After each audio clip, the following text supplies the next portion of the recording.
I know all them blue lights keep me up at night. Follow you into the dark. I know all them blue lights keep me up at night. I'm gonna follow this spark. Paved roads to my door. Had to leave my home before. I know we must go on, go on. Shadows from my mind. Who knows what we will find? I know we must go on, go on. Tell me everything that goes on into your heart. Tell me everything that goes on. The human body was built to move. Not trapped at a desk in one singular posture for 12 hours a day. It's time your chair evolved. This is Secret Lab Titan Evo. Ergonomically engineered for you. Gamers, hybrid workers, artists.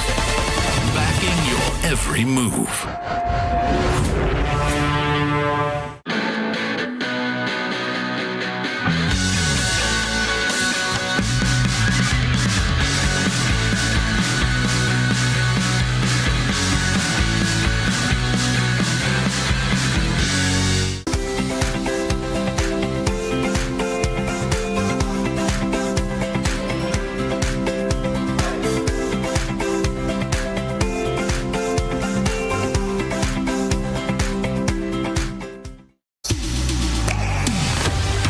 Hi, welcome everybody. This is the Esports World Cup 2025 Free Fire Department, and my name is Gideon Q, and today we've got a really special game today. We're playing Guess That Sound, this time all the way from Southeast Asia, our champions, Onyx Olympus.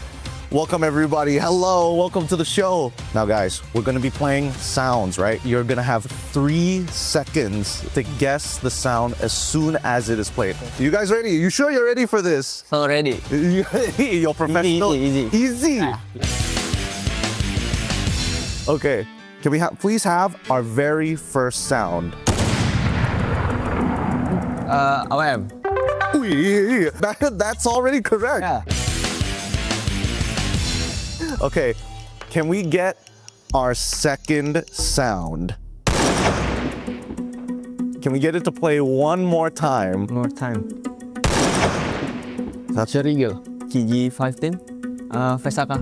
VSK. Ooh, So hard. it's pretty hard. I'm not gonna lie. This one is very, very hard. This should be AK. AK, yeah. Oh, just one shoot. Yeah, just one shot. Single shot. This one should be easier. All right. Could we please play our third sound? Diesel. Cepatnya, gila. No, oh, nicely done. Okay, that's two out of three. So fast. Oi. Can we please have our fourth sound? M79. FGL. Can we play it one more time and then I'll start the countdown? M79. Betul. Can we get our next sound? Mini Uzi. Yeah! Okay, that one is too easy. That was too easy for these guys. They're professional players. This one should be super obvious. If you guys don't get it, it's gonna be pretty embarrassing. You'll know for sure, trust me. Let's play our final sound to close this out. Currently, they're 4 for 5, and they're doing very well. One more time. Okay. I don't know. Is it global? Cool. No. It's the sound weapon? Nope, that's not a weapon. Granate? Silent. A124. Flashbang? Inhaler. Yes! Nice! Yeah! That's what I like to see. Hey, thank you boys so much. Thank you. Thank you so much. Once again, this is Onyx Olympus. My name is Gideon Q. We'll catch you guys later. trás, General. Joga pra trás, General. Joga pra trás, vamos do lado. Joguei. Aqui, ó. Aqui na esquerda, aqui na direita, tropa. Quebrei de outros. Volta mais comigo, vou fazer step pra nós. Volta mais comigo, Relaxa. Ó, tô rodando a esquerda. Na minha direita Mano, acho que tem, é na direita. essa porra aí, general. Dentro que tem. Time ruim. Ô, General, vamos rushar aqui dentro, General. Não, Vou jogar. Sem tem um. Para, Ronildo. Boa, Gara. Tak tekan. Gua bisa kill, guys. Knock tu. Aduh, kena dari kiri, weh. Gua Dimitri. Okay. Lepas, Yong. Gua Oscar. Pernah mata, weh.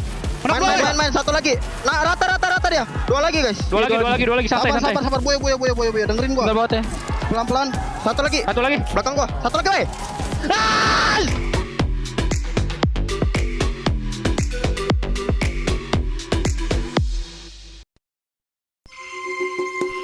Good day, mate. It's me here, Admat, the Play Hunter. We are now right here in Riyadh Boulevard, Ross City for Esports World Cup 2025. And I'm here to try to find out what does our pro player doing here in Boulevard.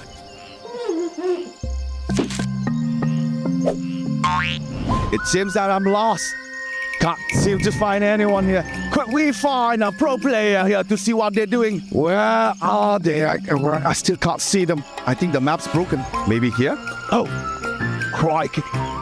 Spots a few pro players walking.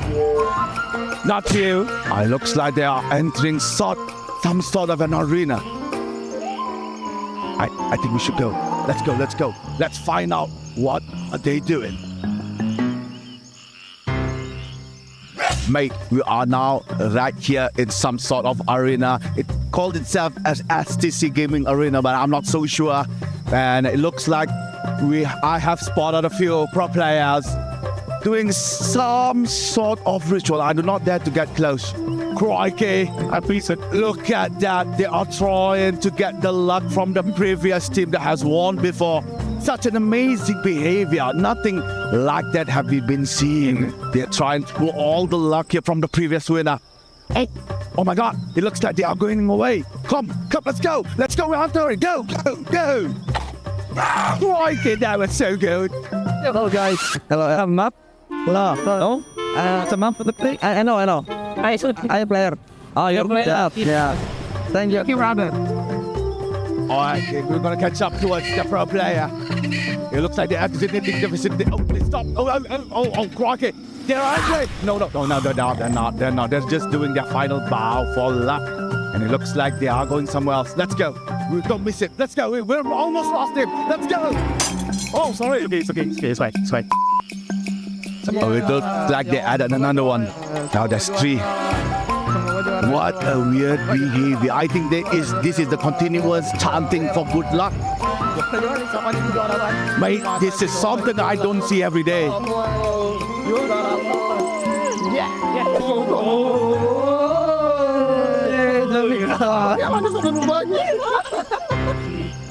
Oh, Crockett, it looks like they have done their ritual. They have went back to their habitat. And that it's all here at Boulevard EWC 2025. I'll see you guys later. Danger.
3 of the knockout stage at the Free Fire Esports World Cup 2025 has finally concluded.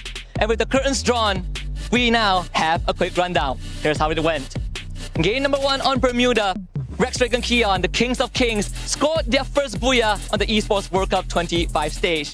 AGAL from Thailand, not wanting to be left behind, joined the ranks of Booyah holders on match number 2 on Purgatory as they bag a win.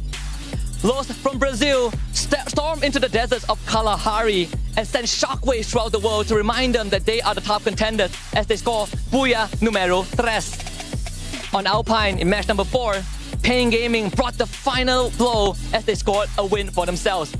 Boulevard United Esports remind the world of their presence on Nexterra in match number 5 by bagging a win.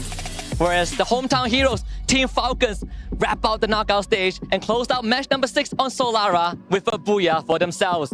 And with that, we have our top 12 teams heading into Point Rush and Grand Finals for the weekend. They are Team Falcons, Los, Evos, RRQ, Core Memory Esports, Pain Gaming, Buriram United Esports, Team Vitality, Movistar R7, AGAL, Fluxo, and Dragon Esports. Who will stand the test of time and join the Hall of Champions by the end of Free Fire Esports World Cup 2025? Let the final battle begin.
One sugar for perfect aim. 2 sugars for hyper reflexes. That's the stuff. 3 sugars. You got caffeine and confidence confused. Wait, is that how you wiped our whole squad last night? See you in the last zone.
From all around the world, welcome back to Free Fire at EWC 25. The championship weekend continues and we are reaching our final leg of the competition here because it is point rush time. It's your last opportunity to grab those points before we head on over to Champions Rush. My name is Danielle. I'm going to be your host for today, and of course joining me are my wonderful panelists who have been doing a fantastic job so far. We have Raja, Neptune and Gideon.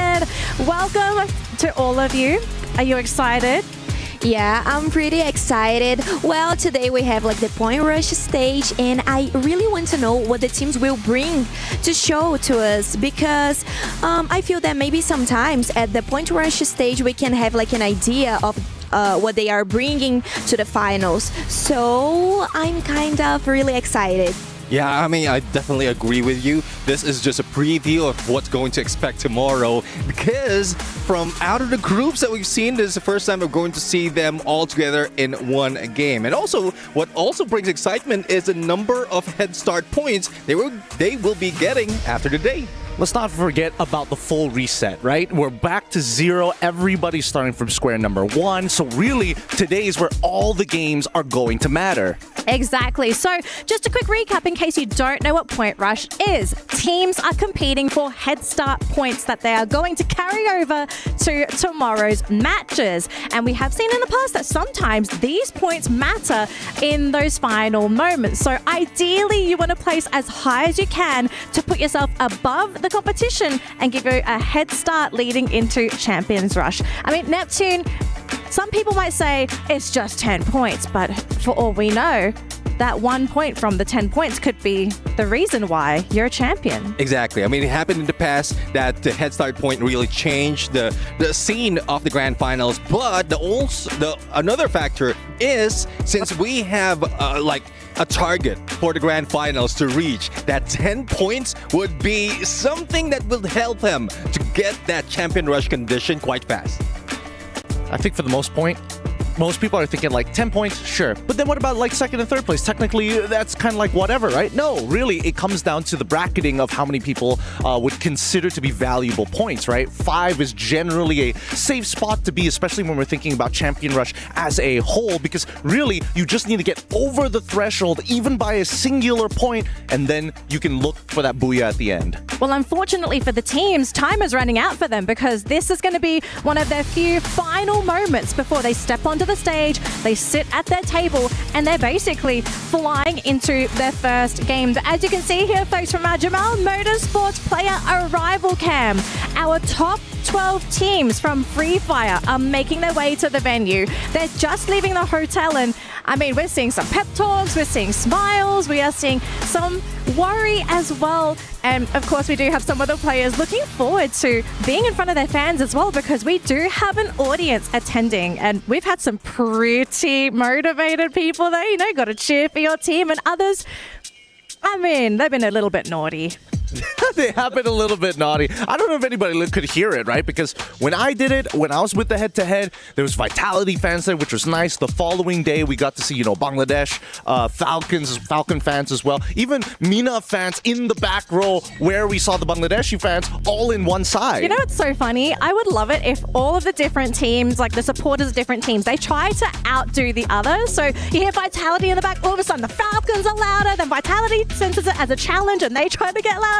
I think that'll be really great to watch. Yeah, definitely. I mean, it's also great for, I would say, for the mentality as well as motivation for the team, because once you get all those energy for the number of people that's watching the game, I'm pretty sure it gets you hype up.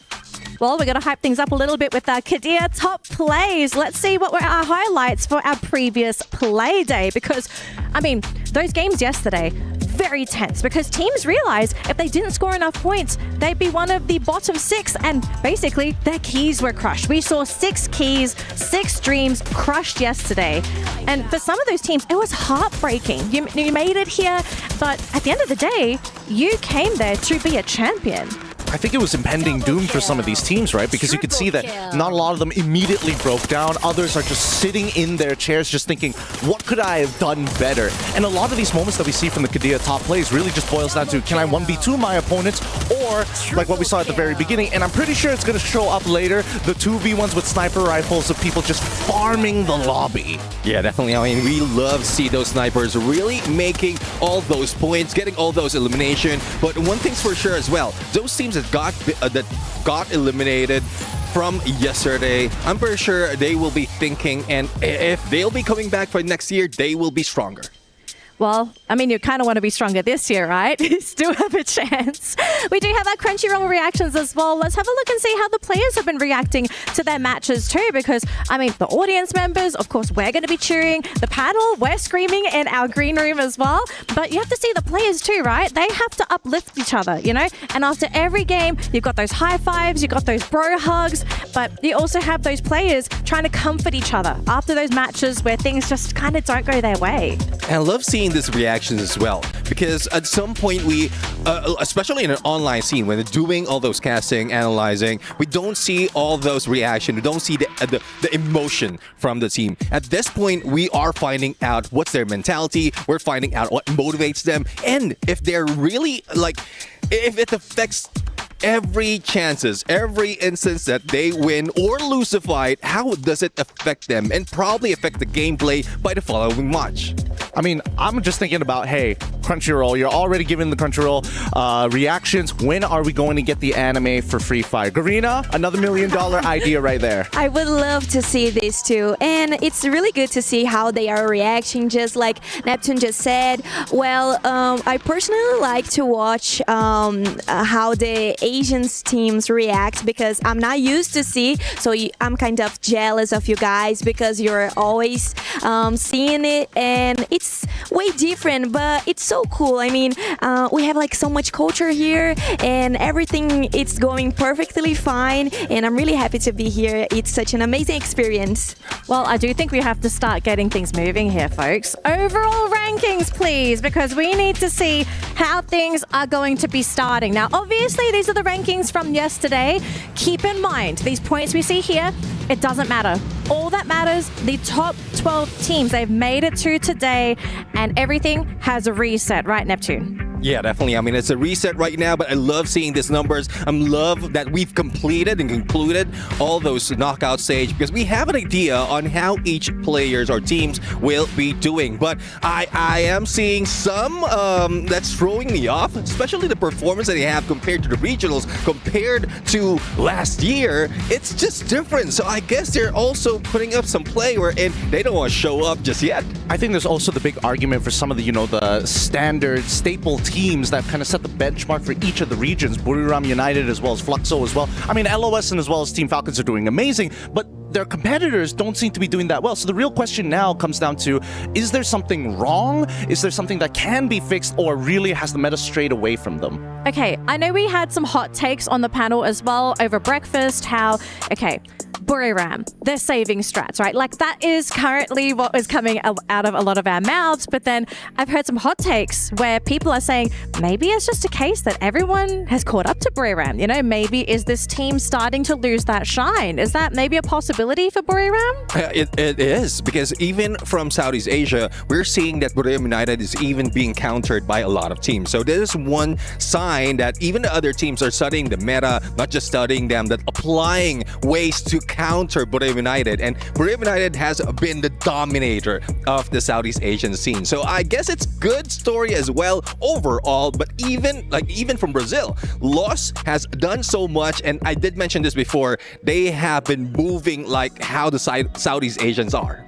Well, we'll let the Free Fire players sort of get ready for their match. But in the meantime, though, we do have a quick update for the STB Club Championship. Roll it. Hi everyone, I'm Ginny, and last week we crowned 4 champions across 4 titles here at EWC. And with week 2 coming up, we figured it's important to keep you up to date in the club championship race. I'm Quickshot, and this is your update.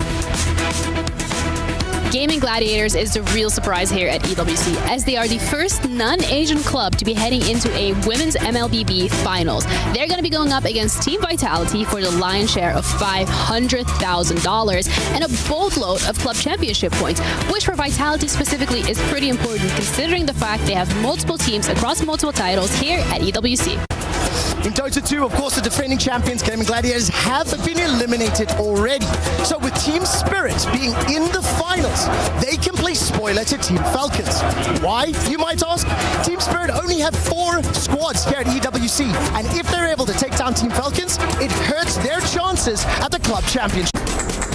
There are only 12 teams remaining in Free Fire, but the important ones to keep an eye on: Team Vitality, Team Falcons. These are the clubs that have multiple squads competing towards the club championship. If any one of them picks up the 1,000 points, it is a massive advantage towards picking up that title.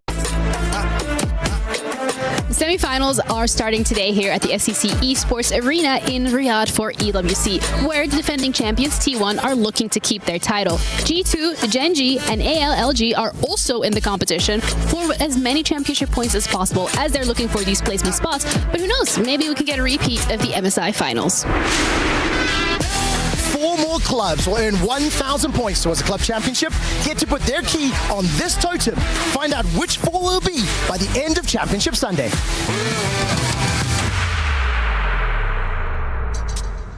And there you have it, a quick update on what is happening with the club championship. Now, we do have a major update on that. Now, previously in that video, it was mentioned that T1 were currently defending their title.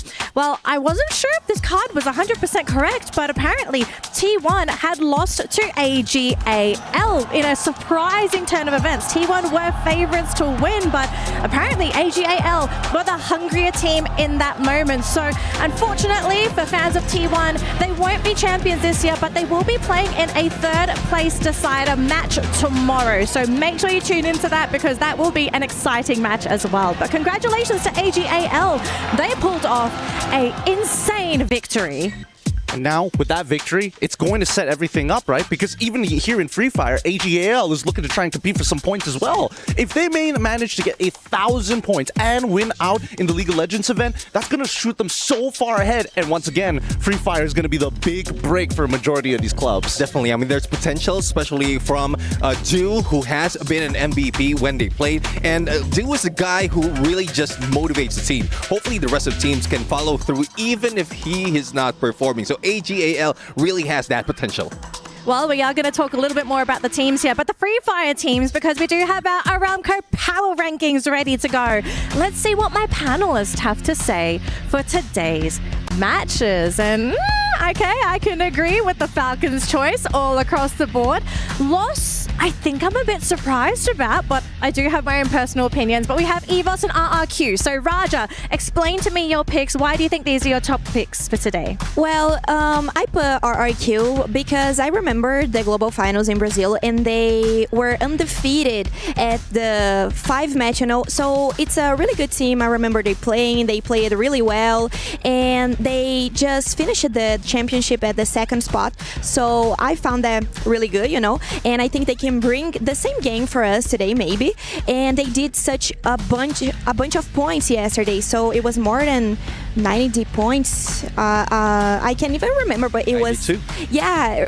So that's 2 more points, and I think they can bring the same game today. It will be just perfect for them. Yeah, definitely. I mean, for Falcons and Loss, despite of their performance being on a different side of the spectrum, the contrast, one goes for placement, the other one goes for elimination. Definitely they are in there on the board. But for EVOS Vine, I think this is a chance really that they will be showing up that much.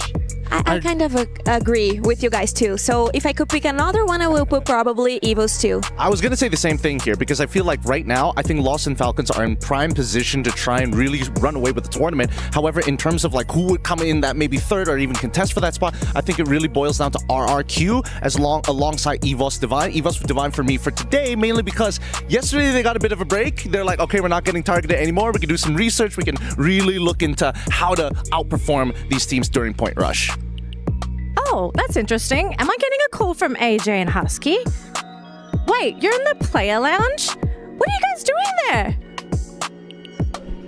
Welcome to the Predators Lounge.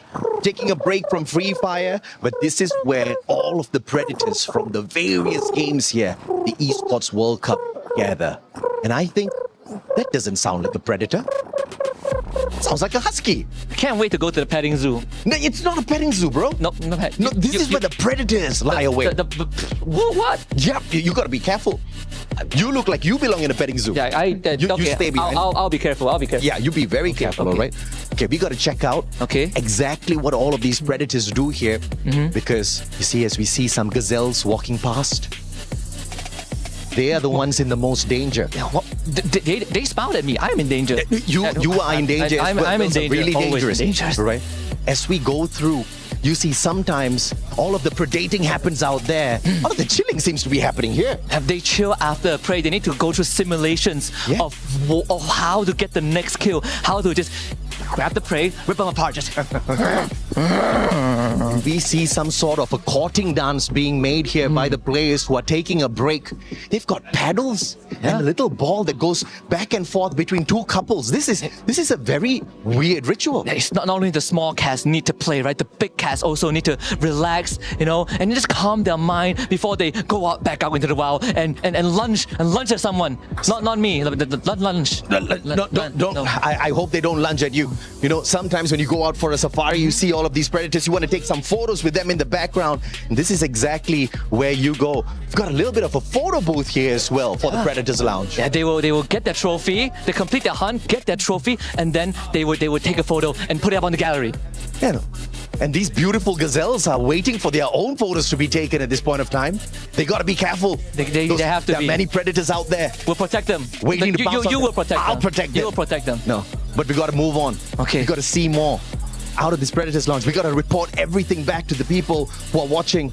Because if they get here, they got to be careful. They have to be, because there is an area where they not only chill, but they rewatch their glory moments. What? They rewatch the moments where they rewatch the moments that they get the championship, the wins, the hunt. The hunt, they're doing it right now. They are doing it. They're seeing their Booyah moments. They're seeing exactly how they rip all of these players apart in the game. And they watch live actions of other people ripping other people apart so that they could rip other people apart better. Oh no, man, this is just too much of gore for me. I can't take it. I think I need some water. Thank God we are at the common watering hole. Watering hole. This is where they drink. They drink. they drink to their success. Yes, they do drink. No points for little petting zoo animal here.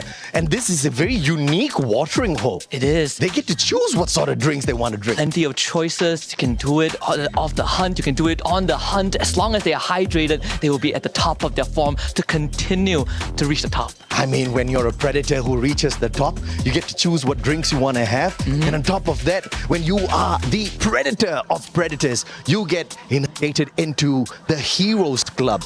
Husky, you and I can't even get that. This is like the home to Turok Makto, the biggest bird in the sky. Yeah, at the Esports World Cup, nothing is granted. Everything is earned. And to earn a spot in that Hall of Fame, Hall of Legends, you have to first become one. Yeah, you can be one of the predators here, but only the very best steps on in there. Do I have to have a chance?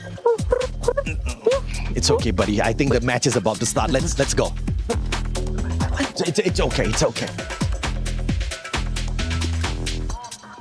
That was a pretty interesting petting safari, if I ever saw one. I don't think they've ever been surrounded by that many predators in one spot. They've got to be nervous. I definitely feared for Husky there for a moment. At any point of time, one of the TL predators, like we saw Umti in the back there, he could have just yoinked him in. It's a good thing that they were not given access to where the apex predators are. I mean, the Heroes area, that's where the apex predators are, the ones in the top of their league.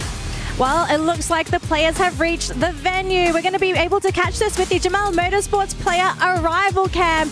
And the players, they're ready. They're rearing to go. They look great as well. I love how composed all the players are looking as they're walking towards the venue together.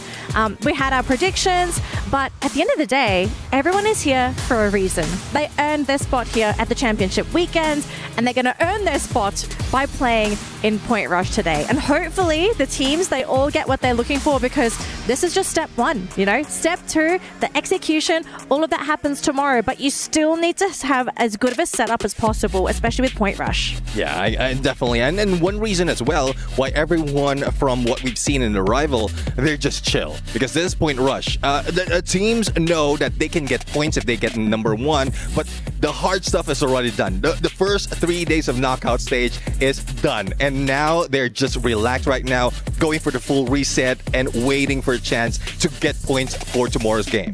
Yeah, and as you can see, we do have an update for some of those keys.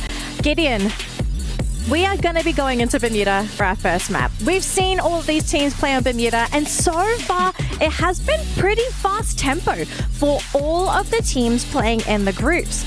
Is there a chance we're going to kick things up a notch even faster for our first match of the day? I think it's going to be the opposite this time. I think it'll slow down? Yes, I think it's going to slow down because I think that Point Rush is a very interesting format before, especially when you have Champion Rush immediately after, right? Even if a team were to achieve the number 1 spot and get those 10 points, there's still a good chance a bottom 12 team can decide to take it away during the Championship Rush itself. So I think there's a degree of we need to be able to find eliminations without having to reveal too many of our strats. Well, it looks like the players are rearing it to go, so we're going to throw it over to the stage right now. We are going to kickstart Point Rush. Take it away. 12 teams will rise. This is where Free Fire history is made. Meu maior sonho é levantar essa taça, ser campeão da EWC. ก็ตอนนี้ก็ต้องฝันแหละครับเพราะว่าเข้ามาครั้งนี้ก็กะมาเอาแชมป์ให้ได้ครับ Y me sentí muy bien con las ganas de querer ganar, ya que los 2 anteriores mundiales que fui no me fue muy bien y esta vez quiero darlo todo. But look at Lost circling on in. Falcons in front. Oh, they see the team wide open. Grenade after grenade. Hararal. Todos os times aqui são os melhores times do mundo e todos os times da bala e é isso. Hararal kill Duns with the grenade. Jadi kita saling menguatkan, jangan sampai ada kata ragu atau takut, ya kita saling melengkapi aja. Kalau misalnya ada yang takut, kita kuatin lah bareng-bareng. A 5 brings Aramco to a Booyah in game 1. The grenade pop here and straight through the glue wall. Finds guns for the M590. ก็ฝากถึงแฟนคลับฟาคอนด้วยนะครับก็จะทำให้เต็มที่แล้วก็จะปีนี้ก็จะมาเอาแชมป์ให้ได้ครับแล้วก็จะป้องกันแชมป์ด้วยครับ Bom, são equipes muito fortes, querendo ou não são as melhores de cada país, de cada região e é uma honra estar confrontando eles aqui, mas se é para sair um campeão aqui vai ser nós, né? Infelizmente eles vão ter que morrer para nós e infelizmente não vai ser eles, vai ser nós. Ya buat yang remen kita, kalian lihat aja lah buat kita main di final nanti. Pokoknya gue bakal bikin kalian merinding lah di final nanti. Nós vamos ganhar, a vitória é nossa. Tamo listo. Part the win. เราจะชูถ้วยได้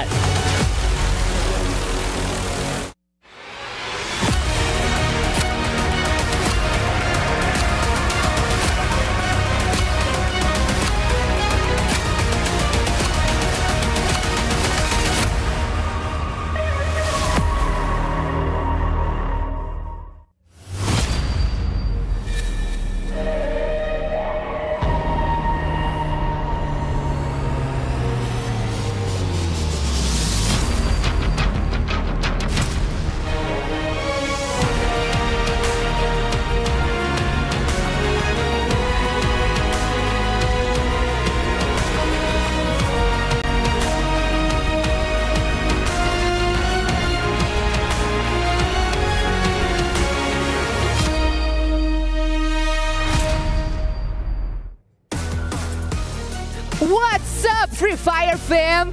Point Rush is here. And you know what that means, right? The stage is set and the 12 finalists are locked in. But the battle is far from over. Welcome to the Point Rush. Today is not about survival, it's about domination. Every point earned here could be the edge that makes the difference in the grand finals.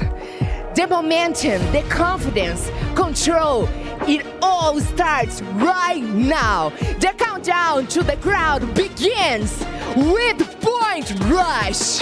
It is time to meet the top 12 finalists who will return today to fight for every single point. Starting with RRQ!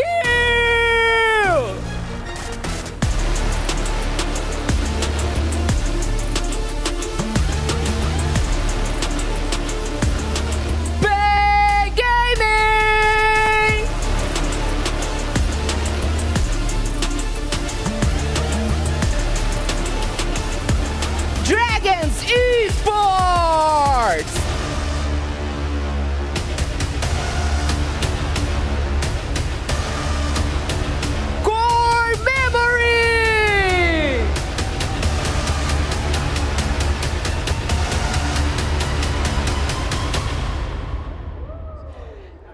Finals Esports!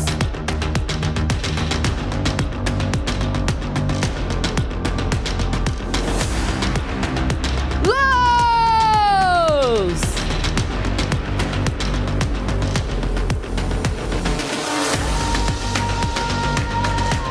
Booyah United!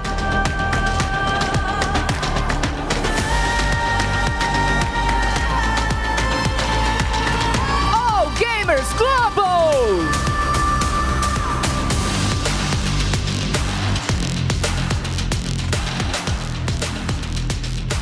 Team Vitality!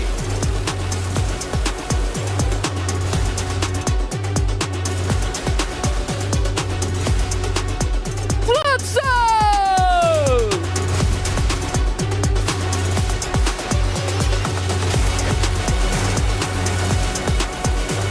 Movie Star R7!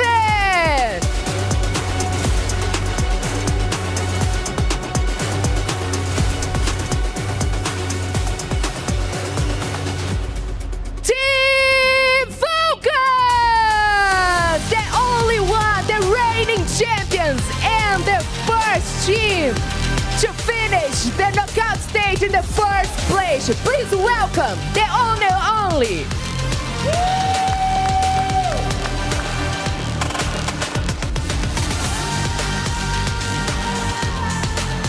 12 teams, one mission to dominate the battlefield before the grand finals even begin.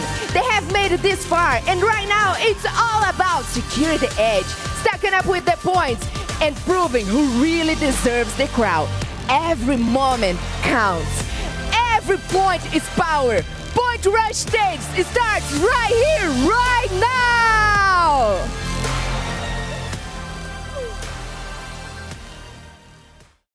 Good day, I'm at Play Hunter, and we are here at Boulevard City for the Esports World Cup 2025. We're trying to find something new here from the players, and look at that. We have spotted a few players here on the side. Hey, it looks like they're going somewhere. Let's go. Let's find out what they are doing. Let's go.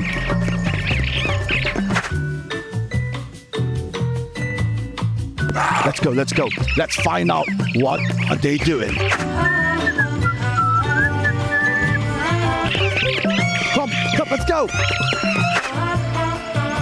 Let's go, Hunter. Go. It seems that I'm lost.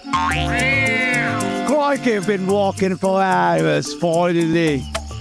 I think we lost track of them. Apparently I was not. Looks like one of them is entering some sort of an entertainment area. Play park. Yeah, both of them are inside. Let's go. Let's see what our players are doing. Play Hunter on the way.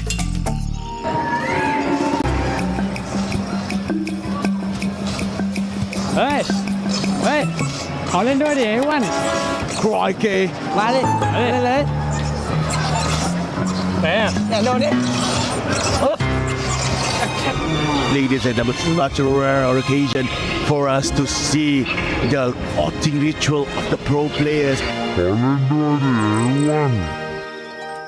Oh, such a beautiful piece. ยืดเลือดผมอะไรเนี่ยเป็นอะไรเป็นอะไรเนี่ยไม่รู้ฮะจะเป็นนะเป็นนะ We have the grand opportunity to watch and observe the ritual of the courting of the pro players, and it was magnificent. Blimey, it was so good. And that is all from me at Matt's Pro Play Hunter. See you guys on the next one. Bitch. It seems that I'm lost. Lucky for us, Matt's found his way back onto the caster desk because right now is crucial. Right now, from 18 teams, we are down to only 12, where every single one of these matches matter. You are trying to get your head start points in the Champions Rush tomorrow. Like the panel says, every point matters. That is true. Contribution points from the point rush would actually give them a head start to reach that champion rush tomorrow. Again, this is the point rush stage. Nobody is going to be eliminated today. It's going to be 12 today and as well 12 tomorrow. So let's recap a little bit before we go to game number 1. Yesterday, Dragon Esports managed to squeeze themselves on the 12th place, cutting off Vision SPA by mere 2 points. Yeah, I think it was incredible how DRG managed to do it. Let's be real here. Yesterday, the only reason DRG is actually still in, barely even making it, was because Falcons saved their life. If they had Falcons was not able to win that fight, another team would have overtaken them, and they would not have been able to move forward with coming here today. But regardless of whether or not they made it, they have played incredible. They had so many moments where they managed to clutch out insane situations, good recovery, and most importantly, so many big names, like legacy names like Buram United, even Falcons at certain times had also fallen to this team. This team, out of nowhere, has blown our socks off our feet and into the sky. Yeah, that is Dragon Esports. Meanwhile, our returning champions, Falcons, did quite a performance yesterday, retaining that first spot in the knockout stage. And another amazing team, I would say, currently we're looking at them right now, lost. Formerly, the former rosters from Minus GG from Brazil, currently now in loss. They were quite aggressive yesterday. Quite a lot of points they have picked up. So many teams that they have faced off, they managed to conquer properly and also dominantly.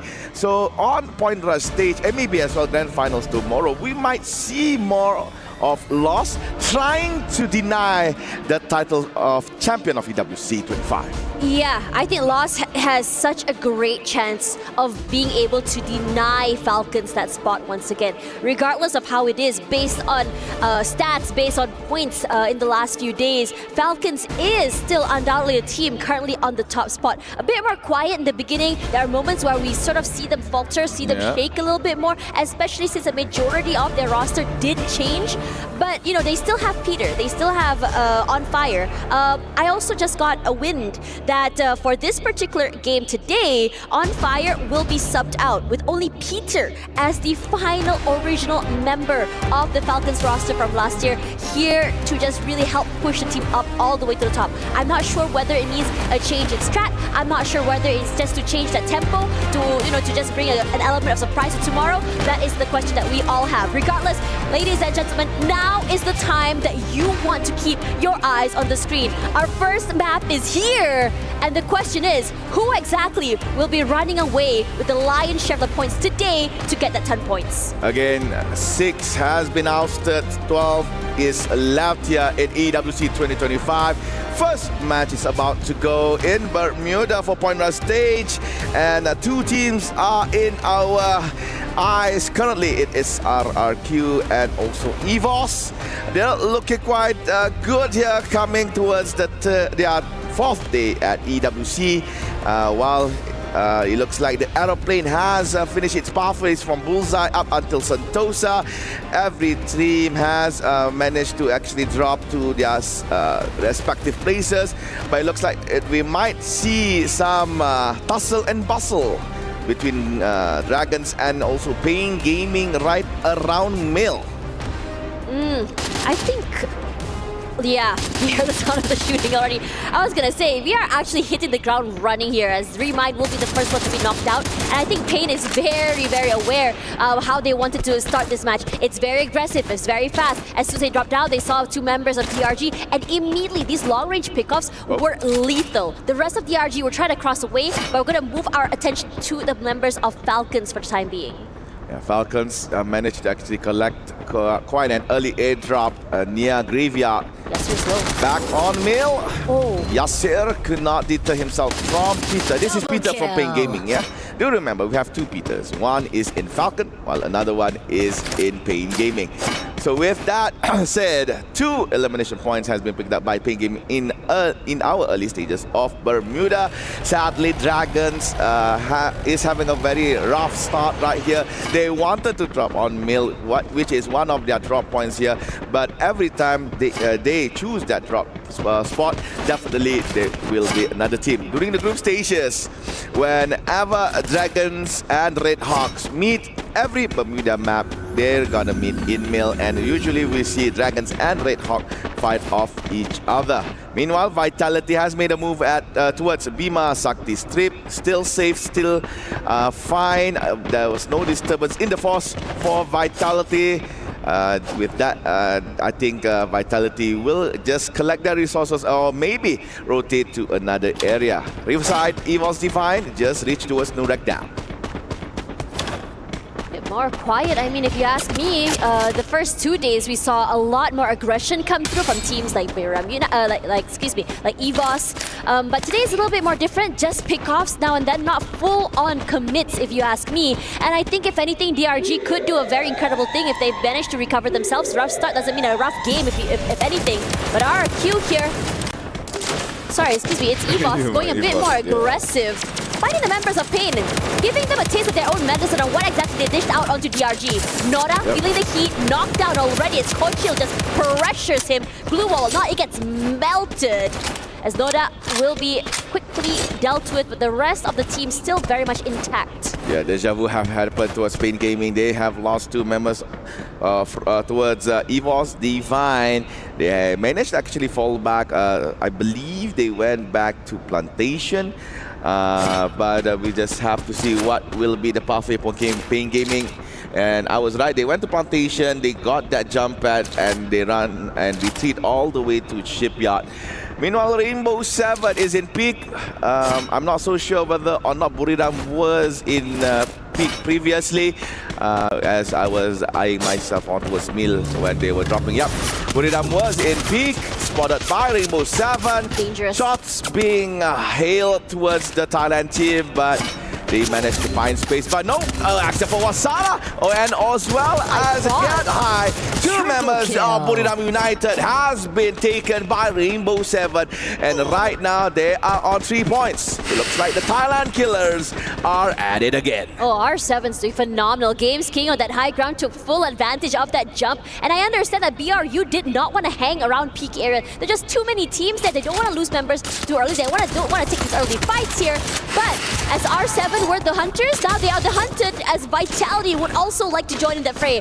Hoja already finding his first mark, and they rush forward here. Hyung, a lot of space taken already, the nade to start off that fight, and he's going to reposition himself to a nice off angle here. Finds nothing quite yet. R7, I have to say, they're slippery and they're hella fast, moving away from Vitality, not allowing them to take this fight. The decision to get back Games King and then using the mini jump pad to actually go towards the mana nearby peak here provided a great escape for Team Rainbow 7. Vitality missed the opportunity to try and wipe out that Latin American team. Meanwhile, Joanna and together with members of Buriram are currently in Mill. I believe they managed to get back at least 1 member. Yep. It was Get High that was revived first before Wasana. And a member from Dragon has to just sit tight and hide, stay quietly in Mill as well. Meanwhile, on pick, Vitality is still around, but this time Lost paid a visit. Shots towards Kyung and also Dix. Azrael managed to actually escape himself away from Nando. So Vitality escapes, lost, missed again the opportunity to fight another squad. I'm gonna be real here. Human is having a terrible game. I think he's been knocked like I think once or twice already, and every time he's in the middle of rotation trying to get away, there's always someone who's marking his location. And in that particular team, I think Remind is the most experienced player, and I have to say that him getting knocked out fairly early as well does put a bit of a back, just really sets the team a bit more back in terms of firepower as well. So you want to keep Remind a bit more alive, a little bit more longer. I think for them right now, just positioning is a little bit more out in the open. They're not being able to take advantage of their positioning at all. And a lot of teams are understanding this and abusing the heck out of them. DRG, this might be a bad start, but I would really like to see some recovery from them. Yep. However, due to the fact that we have the revive system, so DRG could just revive their team members again and again and again. As you can see from the map on the right side, near Cape Town, Seafox and Remind is back into Bermuda. We are still yet to find our first team to be eliminated on match number 1 here, and circle number 1 has just completed its rotation. It's gonna be a Riverside, part of Peak, as well as Mill, as the new area for the players to be safe in. And as usual, Fluxo will be on the southern side of the map. They landed on Mars Electric and currently in Pochinock. Meanwhile, AGAL has been quiet for quite a while. They are currently in Karaton. In contrast, Rainbow 7 together with RRQ have been moving constantly within Bermuda. Don't blame them. They are the type of team who get a bit more active, move around that map, find those eliminations, get those kills, get a bit more active. That's how RQ was able to, to get such a huge landslide amount of eliminations, if you ask me. Haven't been able to do so quite yet. Here's a replay, though, for Falcons. Nice shot. Waited for that nice particular moment to find no doubts. Ugh. Nasty. Now, coming back to RQ here, I think a lot of teams did cross by southern side toward Peak as well. I think we saw 3-4 teams at one point, and everyone seems to have left the area, especially since Lost is around. But now, since the majority of the middle side of the circle is starting to get very convoluted, teams like RQ, R7, EBOS, Divine, Falcons, even BRU is there, it could be a bloodbath. Meanwhile, for DRG, they were a little bit more scattered on the southern side, but now slowly finding their way into that circle. Alright, let's have Vitality Mat with AGAL for a brief moment here. Pushing AL away from Keraton. They have lost Dio in the same process as well, but they still have time to revive Dio back into the game. I believe either Chinoy or Terna has the sufficient amount of coins to get their sniper back. Unless they want to go for the free route, which is an option, because currently the teams are very far with each other, very far from AGAL. They could go for the respawn platform, but it looks like they opt to go for the vehicle rush into their new zone. Meanwhile, R7 giving some signals towards RRQ saying that, hey, we know you are in there, please come out. R7's just waiting, a bit more of a passive approach, hoping that whether or not, RQ would push toward them. Granted, they do have a bit more cover. They can play CQC, crossfire, make a meat grinder like we saw the last few days. But R7, they're not eating the bait at all.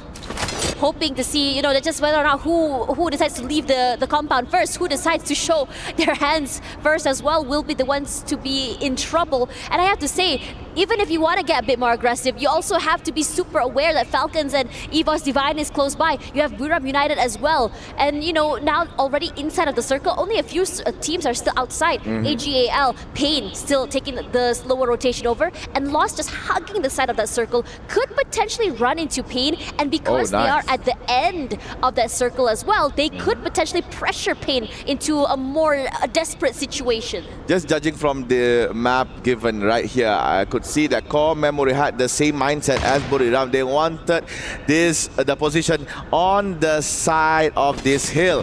However, Buriram has managed to get there earlier before Core Memory.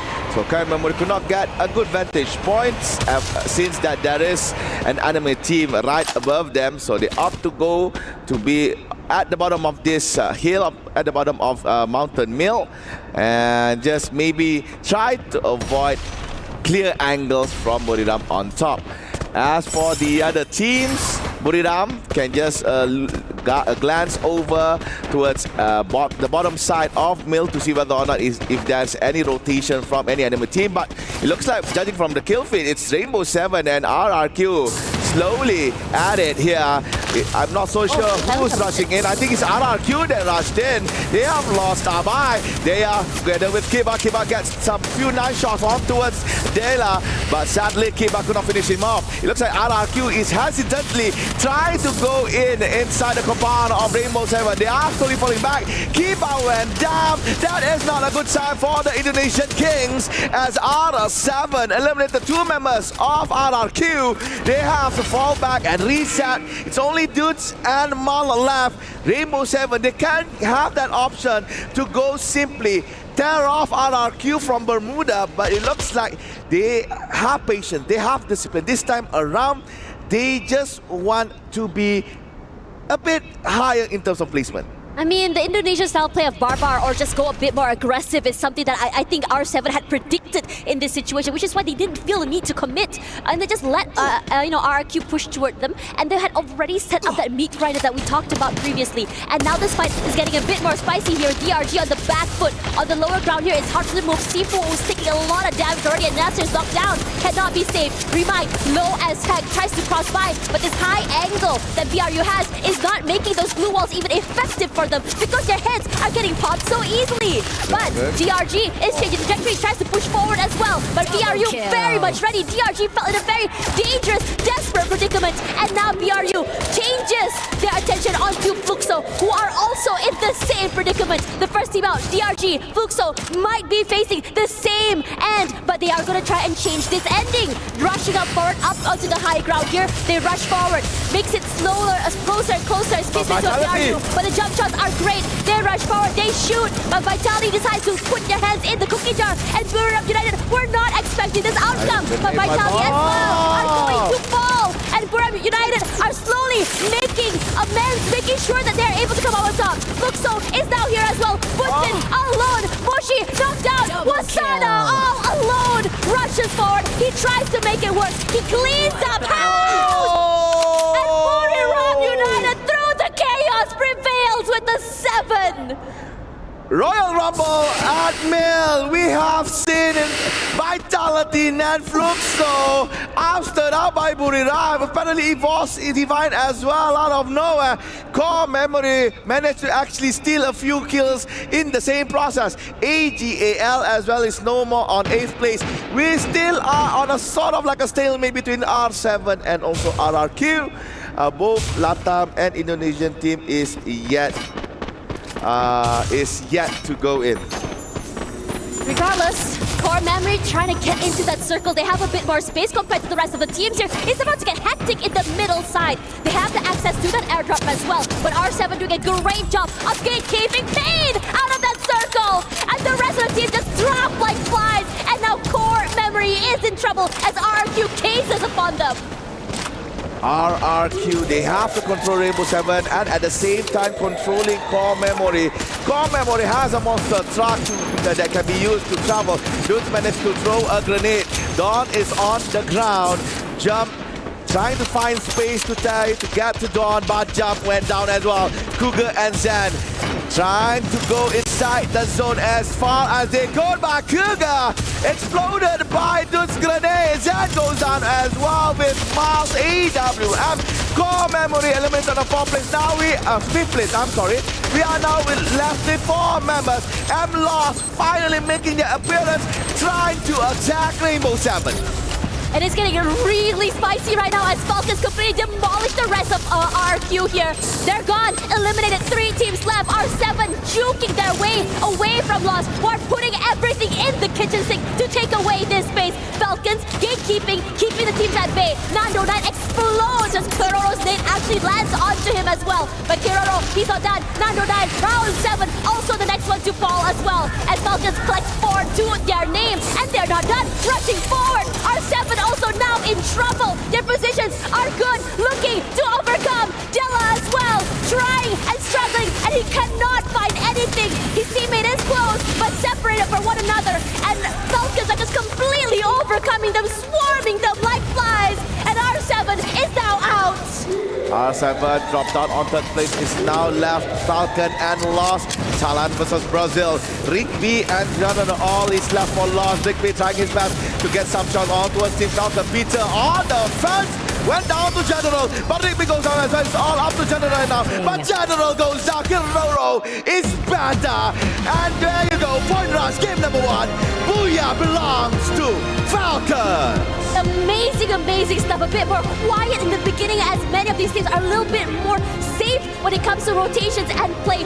But that ending was bonkers if you ask me. It was just chaotic. It was a bloodbath of so many different teams just fighting for that Booyah. everyone brought their A game forward if you ask me. It's just that Falcons were a little bit faster to the middle side of the circle and did a great job of making sure that everyone is getting kept out and they were forced to fight off each other, and Falcons, all they had to do, well, just clean house. Yep, another Booyah, another day here for Team Falcons. I believe they're quite linear in our current game. We can't say that they're very rushy, but at the same time not very defensive. Quite linear, quite balanced. They managed to find rotation to enter the new zone safely. Fight off a few teams in the process, but waiting patiently on the last few moments of the game.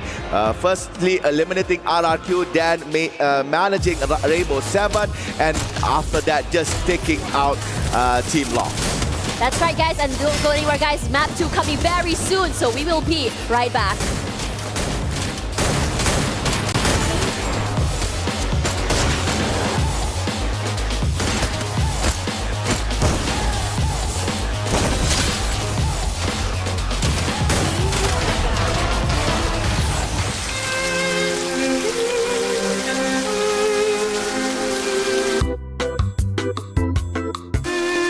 Tell me, what's bothering you?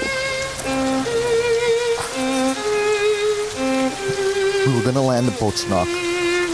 There was one gun, 3 egos. I needed to meditate. Did you talk about who's gonna get that one gun? I jumped. I landed first. I got the AK. He pinged it. And I touched it.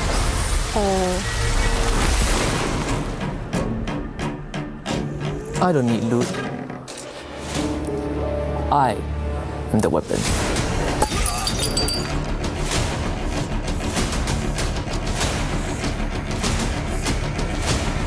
At least you are not the one who always brings the mad kid, and no one thank you for the support.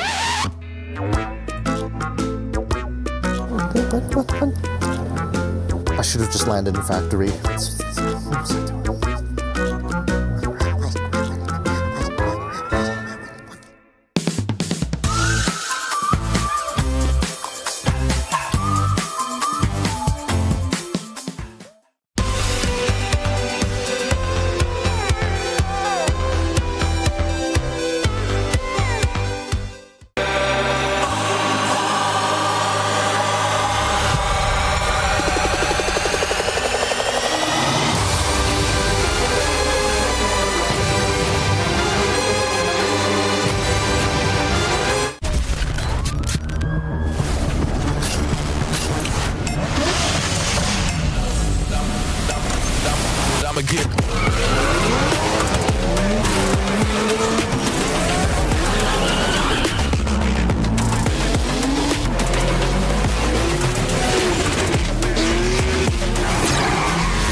Welcome back to the panel, survivors, and what a way to start the day with Team Falcons soaring and securing that first Booyah here at Point Rush.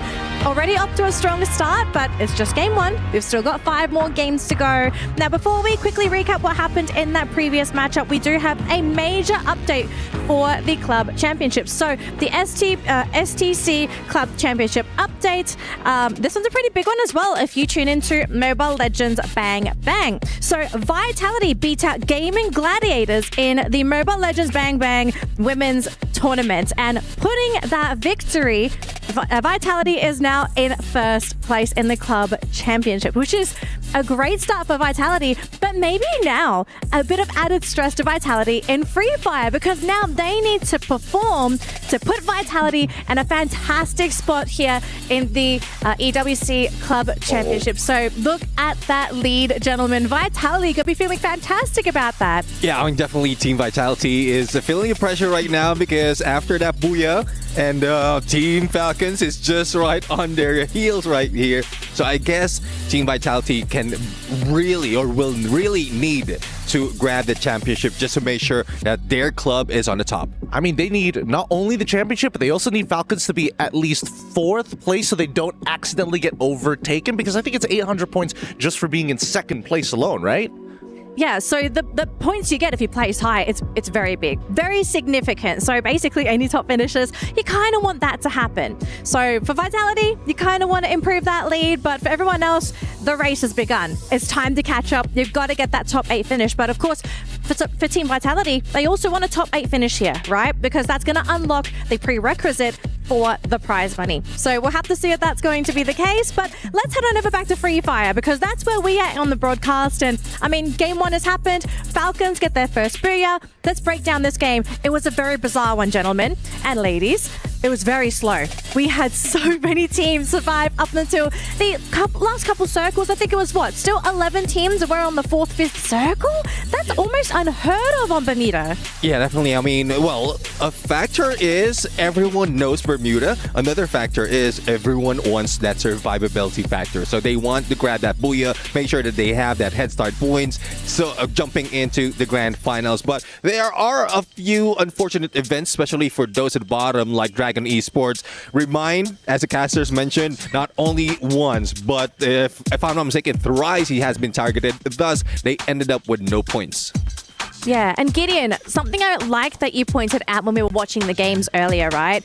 The teams were making interesting plays, right? Every move was intentional, very decisive. So it was either you were fighting or you were disengaging, and we saw a lot of retreating. Oh yeah, absolutely. I think this is one of the more interesting early games that we've seen before, because again, other than the teams that had an active, a proactive approach into the game, Pain Gaming being a big highlight because they were actively hunting down the Dragons, EVOS as well, trying to kind of intercept as many people as possible. But I think at peak itself is where we saw a lot of the teams, hey, they got their spots, we have to disengage. We're seeing a lot of squads actually rotating off of it before we saw the snowball effect coming into Ring 3 and 4. Yeah, I mean, I remember the position of Movistar R7. They are on the rooftop of peak.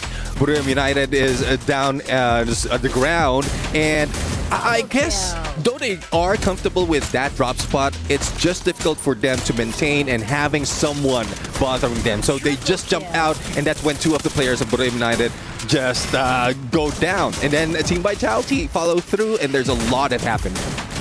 Well, and something that I want to add about R7, it's because, I mean, they do not respect Booyah as I think Booyah would like to be respected. So they are not scared to face Booyah, face to face. So it's good to see because I think it kinds of give more fire to the game, you know. And I mean, R7, it's a brand new team playing like something worldwide championship. So Booyah probably doesn't even know the strategy that they will apply at the game. So it kinds of a surprise, you know, for them too. Can we also talk about the domino effect and some of the rotations that actually happened? I mean, the snowball effect all started when Team Vitality realized, hey, AGAL is kind of outside of the zone. They got the pick off of Dew, and it ended up hurting Fluxo unintentionally, right? The rotations ended up being, hey, AGAL came a little bit late. Fluxo realized, oh, they're behind us. Then they noticed the mill effect where everybody, CRM, Buriram, Team Vitality, all in one place. All of these rotations ended up happening much earlier on into the match. BRU rotated early. R7 had a super powered position because the ring eventually pulled to the opposite side. Yeah, definitely. I mean, all that disruption that happened, that's where Team Vitality has been clutched out by Wasana. We also saw Fluxo being eliminated just in that same area, and it does fall through. After the chase from Pain to take down the final survivor, which is Wasana, then that's when it stopped. That's when everything slowed down towards the final few teams. I mean, the domino effect started because there were just so many players within such a small space. And now begs the question, we're going on to Purgatory next, and this map is obviously much bigger than Bermuda. Does that mean we're going to be maybe seeing that same style? Because to be fair, I do think Purgatory allows for a much more slower playstyle because you're not all cramped onto such a not so tiny island, but it's a little bit bigger than Bermuda. But I mean, is that something that's going to happen? Or do you think after that match, match, teams are going to look at this and say, okay, if everyone's going to play so passive, it kind of makes sense to just kick it into high gear and actually start playing aggressive. Yeah, definitely that is what Team Falcons has been doing. Every time a reset is happening, Team Falcons is just grabbing and raking up the points. And I guess R7 is also trying to do the same. From the beginning, they're the ones targeting Dragon Esports, and they took them out. Even as they follow through, even Booyah United chased out, they're just in there being the Apex, or trying to be the Apex Predator until Team Falcons came in. Well, we'll let the teams get ready. But in the meantime, though, we actually managed to get a quick chat with EVOS before the matches started today. So let's see how EVOS are feeling coming into Point Rush. Hey everyone, it's EVOS here with Yunso. So right next to me, we have Ray and Rasya. Okay, so you guys, yesterday we just finished our group A and C. It was a very intense match. So overall, I think everyone are keeping their eyes on EVOS Falcon and lost. What will you guys do to handle the situation and also to bear the stressfulness things? Tentunya kemarin kan kalian sudah melihat dan sudah menyelesaikan juga dari tim A dan juga tim C. Dan tentunya sekarang setelah mau masuk ke dalam babak knockout, itu sudah tentunya kalian sebagai top 3 yaitu EVOS, Lost dan juga Falcons gitu kan. Pasti bakal jadi diincar gitu. Bagaimana cara kalian tentunya menekan pressure yang dapat dari tim-tim lain dan juga strategi kalian untuk hari ini? Mungkin kalau buat hari ini kita bermain buat ngebaca game aja sih, karena kan kita baru masuk ke rush point, jadi kita perlu ngebaca game-game lawan hari ini. So I think for today, we're just gonna try to read how's the opponent gonna play, because this is still the first day, and everybody just gonna do something new as well. So we're just trying to read them for now. Alright, that's really good, Ray. So Rasya, what is your goal today for the Point Rush stage? And realistically, what is the placement do you want in today's match? Untuk Rasya, tentunya kira-kira secara realistik, goal kalian hari ini apa dan placement kalian yang kalian harapkan itu di mana? Mungkin kalau dari aku masalah placement nanti dulu. Kalau dari mungkin lebih disiplin aja mainnya dan lebih rapi, mungkin itu. Okay.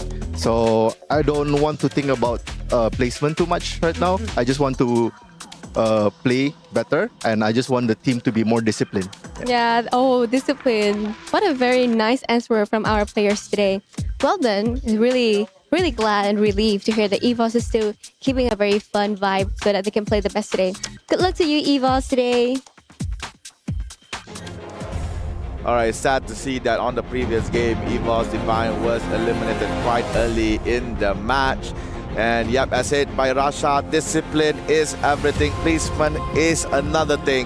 So for game number 2, EVOS Divine is looking to try and maybe play a more secure play style to ensure that they don't get eliminated again. EVOS Divine is interesting because day one we saw them go full set aggressive early game, and the second half of the day they decided, okay, this is not giving us the booyahs that we want, so decided to just really pump the brakes and say it's okay to play a little bit more methodical, it's okay to take our time. After all, regardless, they were still very consistent throughout the entirety of this week. I think they were okay getting at top 4 in most games. Yeah, they got knocked out a little bit early in 1 or 2 games, but mostly they have managed to, I would say, stay intact for the most part of these games. So I'm super excited to see what they want to bring to the table. I mean, we saw a bit of a glimpse of them on game number 1, but for me, we didn't really see that full potential, that full sense style, EVOS Divine style play, and I want to see more. Alright, looks like claps are given. Game number 2 is about to begin. For those who missed game number 1 in Bermuda, it was Falcons that catch the booyah of the opening day of Point Rush stage. Now we are going to game number 2. Purgatory will be the venue. And let's see who will be crowned booyah this time around. For those who might not know, Fly Path is from Central up until Moat House. And such a beautiful day to be in Purgatory. This is one of my favorite maps aside Bermuda. Very large map, very nice terrain to play around with. And it looks like Buriram will still drop on Marble Works, but Mount Villa shots is being heard between Fluxo and Rainbow 7. Same goes to Fire Brigade as RRQ is shooting towards Team Falcons. Paying Gaming, quite a unique formation, covering the whole area of Moat House entirely. It's good. I mean, I'm more curious about DRG here. They had such a rough start previous map, and most importantly, Remind was knocked down so many times, and they're still going with that same style play. But for now, moving our eyes onto this fight here, we're seeing a lot of eliminations, at least 1 to 2 pickups, and Falcons just running for their lives, and RRQ putting that pressure onto Pina. But Pina, undeterred, unbothered, just moves away, happy to move away with this weapon. It's a nice one too. It's put a lot of chip damage onto Gear, who's just been subbed into this map. Yep, Pina as well subbed in for On Fire for Team Falcon. So it's sub versus sub. And here comes good from RRQ. No wait, all a rush. Babar Gaming is on the way. And there you go, Mal goes up together with Dutch. It's 2v1. Pina has no chance. And another point goes to Indonesia RRQ. Rexakim Kyon finally showing their true colors here on the point rush stage. When things go wrong, just move forward, just rush forward here. And I have to say, they gave a lot of respect to Falcons, despite the fact it's only just Pina there, moving as a unit, making sure they don't get traded. And now, together, they just had to rush up toward where the Falcons are holed up. And Falcons, they are very, very separated here on this map. Pina, the last one that's just come in alone to a Fire Brigade. The other 3 here over to Lumber Mill. And I think that Peter has positioned himself all the way outside. 18 Deer has already positioned himself further out as well, as the other 2 decides to get a bit more aggressive. Trade for trade, limit down, but so is Mal. But numbers advantage still very much there. A 1v1? No, it's a 2v1. And the members of RRQ are now in trouble, but no. The same could be said about Falcons here.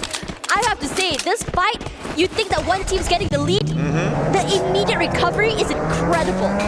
RRQ, I think they were upset that they could not secure top 3 in the previous game. Now going super aggressive towards the returning champions. Again, the Falcons slowly losing their feathers towards RRQ. 5 elimination kills.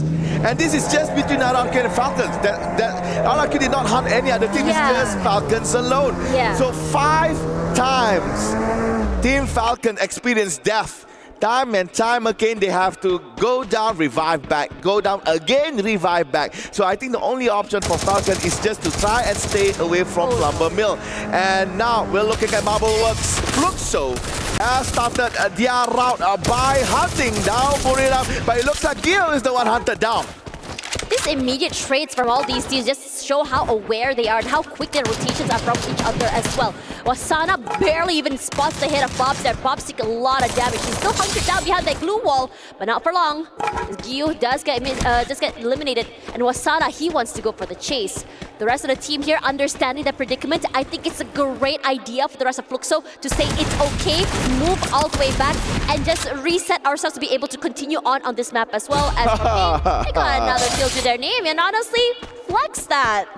Yeah, that was the replay of Peter taking down a member from Team Lost.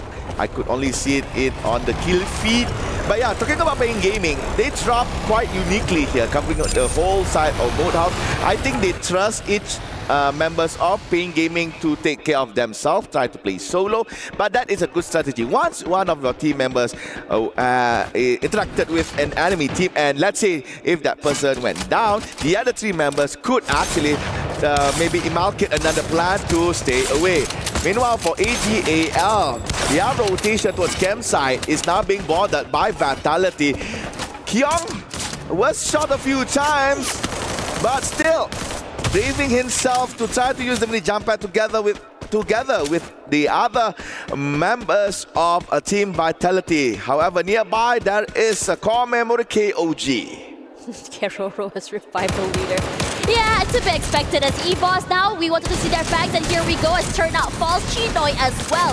And this team is just so unrelenting. They are coming in from so many different angles. It's really hard for AGL to even play off each other. They're isolated, separated, and just completely overwhelmed. Thankfully, there's still one more member still very much alive. Happy to bring them back into the game. I'm not too sure where exactly he is. The rest of the team just skedaddling away, and I think they want to go for this hunt. Yeah, he went to the nearest vending machine, I believe. No, but no. you revived with an M8-2B in hand. Goes down for the second time in our second game right here. So, yep, EGAL, they were hunting, they were actually shooting towards Vitality, but at the same time, EVOS came back, backstabbed them, and disturbed them, and almost eliminated them. Again, EVOS, with their surprise strategy, I don't think Vitality knew that EVOS Divine was around. When they were using the jump pad, they were thinking, okay, we are in the clear, let's rotate to another place. We might not be attracted with an enemy team. Now EVOS Divine is there. Inside the arsenal, Dix goes down. Ray with nice shot with the shotgun. Azriel as well, right on the floor. However, aim god goes red. Ray not looking very good in terms of HP. 10 HP left. But Koja doing a lot of work. But sadly, work is not there. Only Kyung is left. And there you go. Bye-bye, Vitality. 12th place for them in Purgatory. I could see Rasha say, woo-hoo! From EVOS Divine. Nice sweep from the White Tigers. And this is incredible coming in from EVOS, understanding how exactly to play that. Honestly, I understand what Vitality wants to do, which is to make a bit more space between them, hunker down inside of the Arsenal. But the problem with Arsenal is that they have two different openings. And EVOS understood the assignment. Two openings, no problem. Plug in one side, rush in from the other, and suddenly you are just choked and pincered in there. No place to move at all, as the utilities were thrown in as well. You cannot fight back in that situation. And Vitality, this must be heartbreaking for them, knowing that, you know, you are an aggressive team and you are the ones who are the hunters. This time around, Ash, you are the hunted. do you want to know something? After Vitality was eliminated, RRQ was eliminated by Dragons. Impressive stuff. I wish we can get a replay to see how did Dragons execute their plan in Central to oust out RRQ. Because if you look in the history of Rex Supreme Kyon, RRQ is basically their headquarters. But however, in Brasilia, right around the housing area, on the southern side, you could look inside Buriram and R7 is added. This is a rematch between the Thailand and the Brazilian team, and it looks like Buriram might win this. Cornering Daya and Games King in one corner. Ron Charles has been put out, but still nobody goes down just yet. Get high, Moshi and Wasana. Joanna apparently is not in the fray. Same goes to Joker from Rainbow 7. Daya is right outside, but it looks like Get High is on the ground. Opportunity for Rainbow 7 to go for the wipe, and they did. Blue and blue, it looks like Buriram is now no more in our game, I believe. Yep, I could confirm that. Time plays for Buriram, and this is a replay from how Dragons control RRQ. They put Remind in a very nice spot to oversee, to spot members of RRQ. Again, Remind doing so much work for Dragons, and that is amazing coming from a team from Middle East, North Africa. Coming back to the fight against Buriram United as well, I think that Buriram United had the right idea of breaching into that compound, but the problem is they didn't realize that the other members of R7 were on the top side of that building here. It was so chaotic. Yes, one member fell, but it allowed for the other members to just go upstairs, reposition themselves on the outside. And speaking of repositions and fights here, AGL Chinoy again in trouble as the members of Lost. They were just kind of walking around, wandering around on the outer skirts. Found him, gets a pick off, and for Lost, they haven't really been the loudest like they were this week as well today. So this might be the beginning of that, as Saifa as well will be knocked down in this situation. Lost have to just sweep out around the area, and every time you know that when Lost just commits, it could be quite bloody. But EVOS also has other things in mind. As Lost goes in for those fights, makes their presence known, EVOS says, let's pressure them. Lost could not actually cross the river as EVOS is waiting for them on the other side. And yeah, while you were pushing points about Buriram, R7 has been hunting them ever since we started our EWC. There you go. Good kill here from EVOS. AGAL still have a few remaining members still alive. EVOS, after a very devastating game number 1, they come back strong here in game number 2. 10 elimination points in 10 minutes. And I believe they could still add more. And fun right here for Pain Gaming. No rush, no how. They're quite far from the zone, but yep, with the jeep that they have. They can just cruise around Purgatory. On your left, this is fields where everybody was running for their lives. That is the tour for Team Pain Gaming, and for Dragons. This is the underdogs of our current stage of EWC, doing very well, and AGL yet again been eliminated by EVOS Divine, and that is elimination number 11. Rough circle as well toward Lumber Mill here. Body of water through it as well. So it's about Metatron making sure where exactly the circle is going to shift next. A lot of teams rotating over from northern side here, looking at Pain and Fluxo, who's I think meeting onto the northern side there onto a fight. There we go. As Pain were very much ready for it as well. For Fluxo moving in and out of that time turner is just doing a magic for them as well. But quick trades all around for both teams as well. But the one on the front foot here is Pain, who completely overcome Fluxo in a blink of an eye. The Global Finals 2024 champions is not looking too hot here. Coming in towards the point rush stage, could not handle Pain Gaming that was coming into the new zone. Yeah, Fluxo really needs to step up their game. This is not the Fluxo that we see in Rio de Janeiro. This is just something foreign, something new, something that we do not see a Fluxo team does.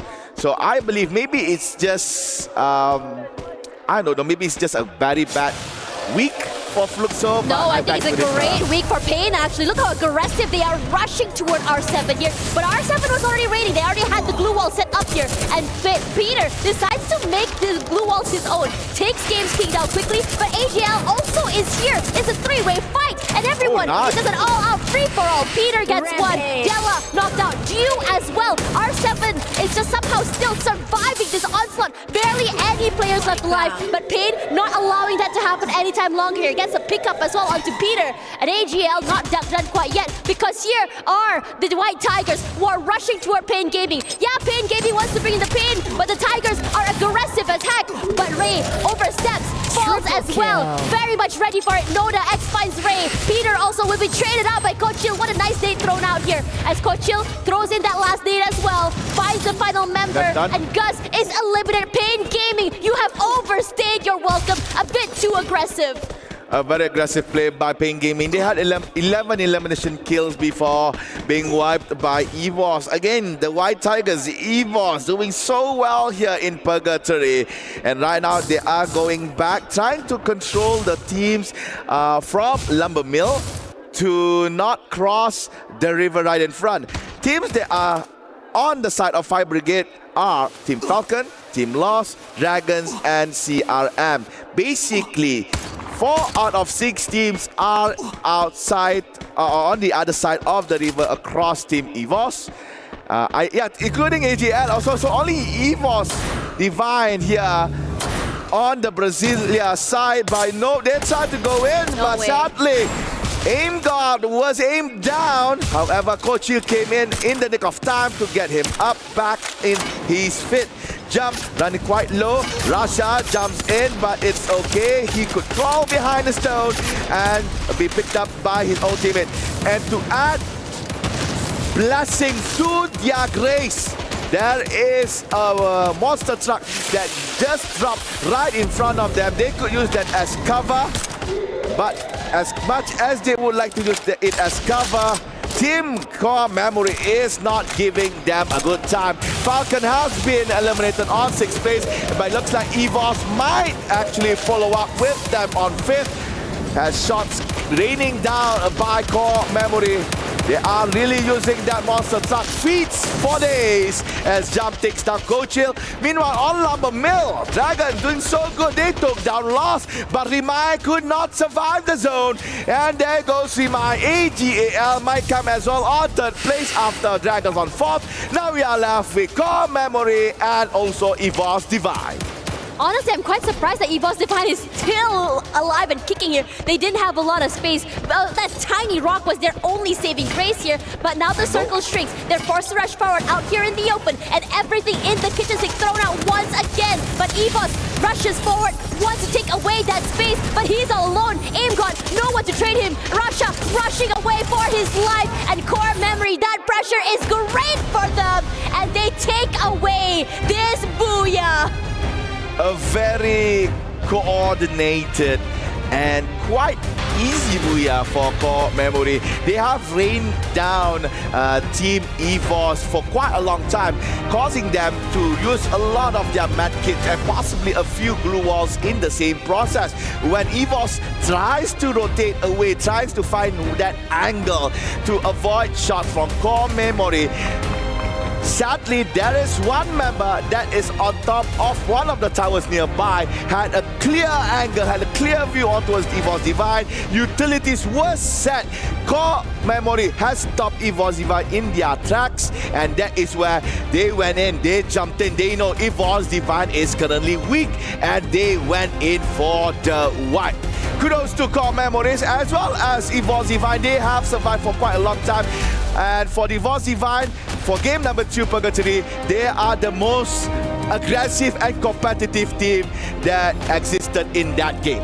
For now, we have an interview on stage here. Carol, what is going on down there? Wow, it's getting hot here, and it's all about the point rush stage. And right now we have to have a word with Team Falcons, the reigning champions, and so far they have done so good. And of course, we are watching such a great dominance by the Asian teams. But right now it's all about Team Falcons. I have here with me Peter. Thanks so much for the interview. Let's talk a little bit about the perfect time that you're having here so far. You sew up a whole squad, you send all them back to the lobby like in a perfect time. And I would like to know how much of that was the preparation versus instinct.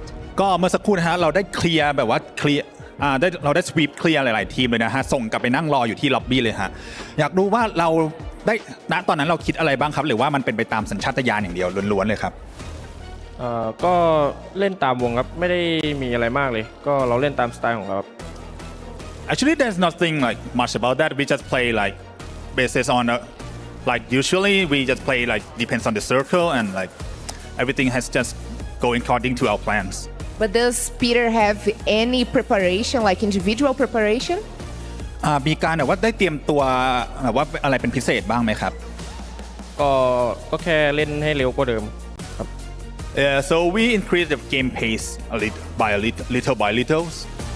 Okay, for us to finish our interview, let's talk about a little bit of the team synergy. We are watching great synergy between you guys, and specifically Pina subbing in for On Fire. What was the vibe like, the team right now? Because you guys changed the roles from last year, and how was this new dynamic? ก็เดี๋ยวมาพูดคุยกันเรื่องของซินเนอร์จี้ของทีมบ้างนะฮะเคมีของในทีมได้มีการเปลี่ยนตัวผู้เล่นเข้ามาเนี่ยฮะมันมีอะไรเปลี่ยนแปลงไปบ้างไหมครับก็ไม่มีอะไรเปลี่ยนแปลงมากครับเพราะว่าผู้เล่นของเราทุกคนก็เล่นได้ดีอยู่แล้วครับ Actually there's no different at all because like every player we have like really good skill already so just a little up adjustment then we are ready to go All right, they are definitely ready to go here at AWC 2025. We have heard enough from Team Falcons, and right now we just wanted to watch more and more from this team. Thanks so much for the interview. Good luck in the rest of the day. And right now we're gonna have a quick break, but we'll be right back.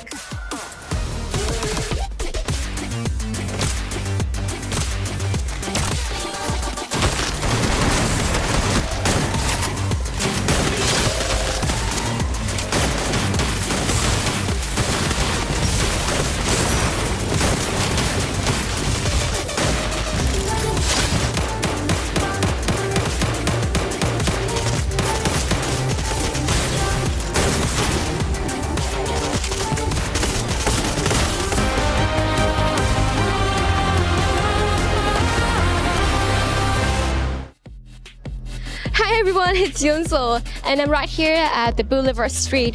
I wish you guys could be here because it's very fun here.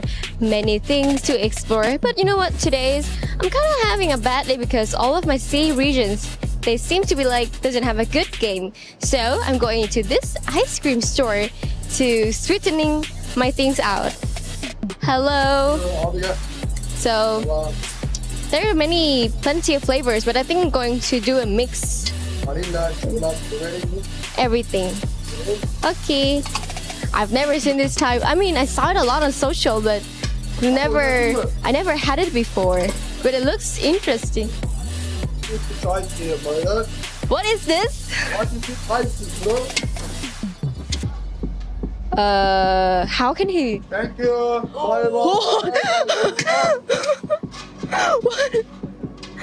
What is it? MashaAllah, MashaAllah. Am I being blessed? I'm kidding. Yes. That's big. How did? Thank you. Focus, viewers. When I can. Now I understand the people like on social when they need their ice cream but they cannot have their ice cream actually. But how did he pluck a big thing like that? Oh, thank you. Oh, I thought I could. Thank you. Oh, thank you. Thank you. Oh, thank you.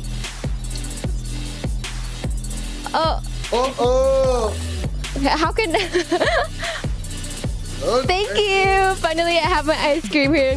Enjoy.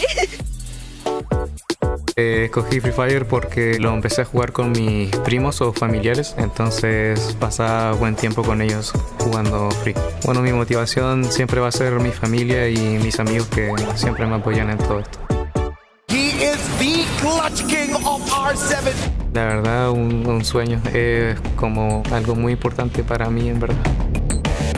Pues vengo a ganar obviamente, creo que es uno de mis mayores sueños, entonces obviamente vengo con todo el power. Movistar R7.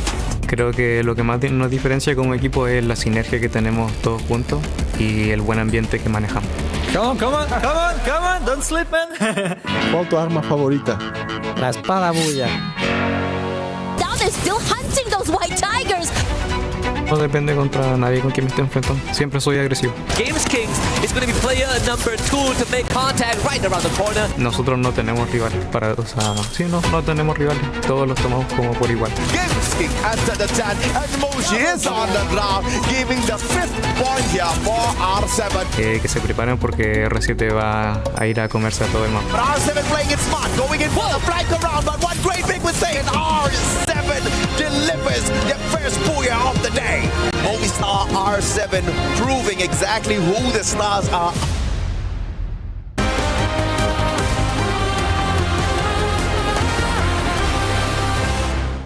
ไม่ได้รอจ่อกูไม่รอนะเอ๊ะมีแม็กเอให้ทิ้งให้กูป่ะกูรอจ่อให้เดี๋ยวหมดแล้วนะกูอยากดันว่ะรอพี่รอดันนะเว้ยดันเอ้ยขึ้นซ้ายมาจับมาโอเคกูปาเขียวให้นะกูมีการระเบิดไอ้ซ้ายจะดาวกดการระเบิดให้ดับกดกลางให้นี้ให้ดาวสวยดาวหนึ่งแล้วมันดีไปหลังเฮ้ยมันกดเข็มดาวเฮ้ยมีต้องออกตรงนี้หมดเว้ยสวยมาดิวะมาดิ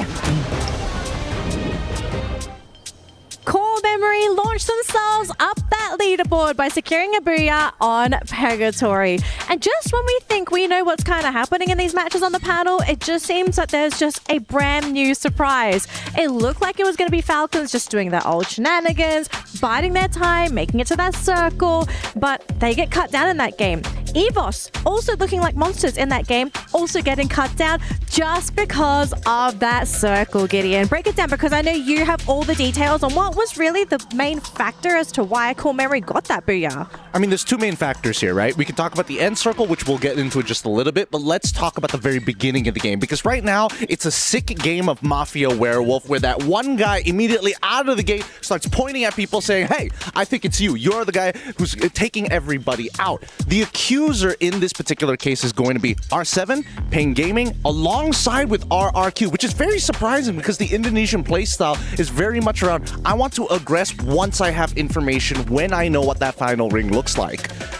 Yeah, definitely. I mean, this is one thing that we are, well, not really expecting to see, but I love seeing. But as we look in the match ranking right now, despite of Core Memory XKOG grabbing that Booyah, EVOS Vine just managed to grab a lot of elimination. So I guess at this point, there's still a chase on that leaderboard. Later on, we might see who will be on the top.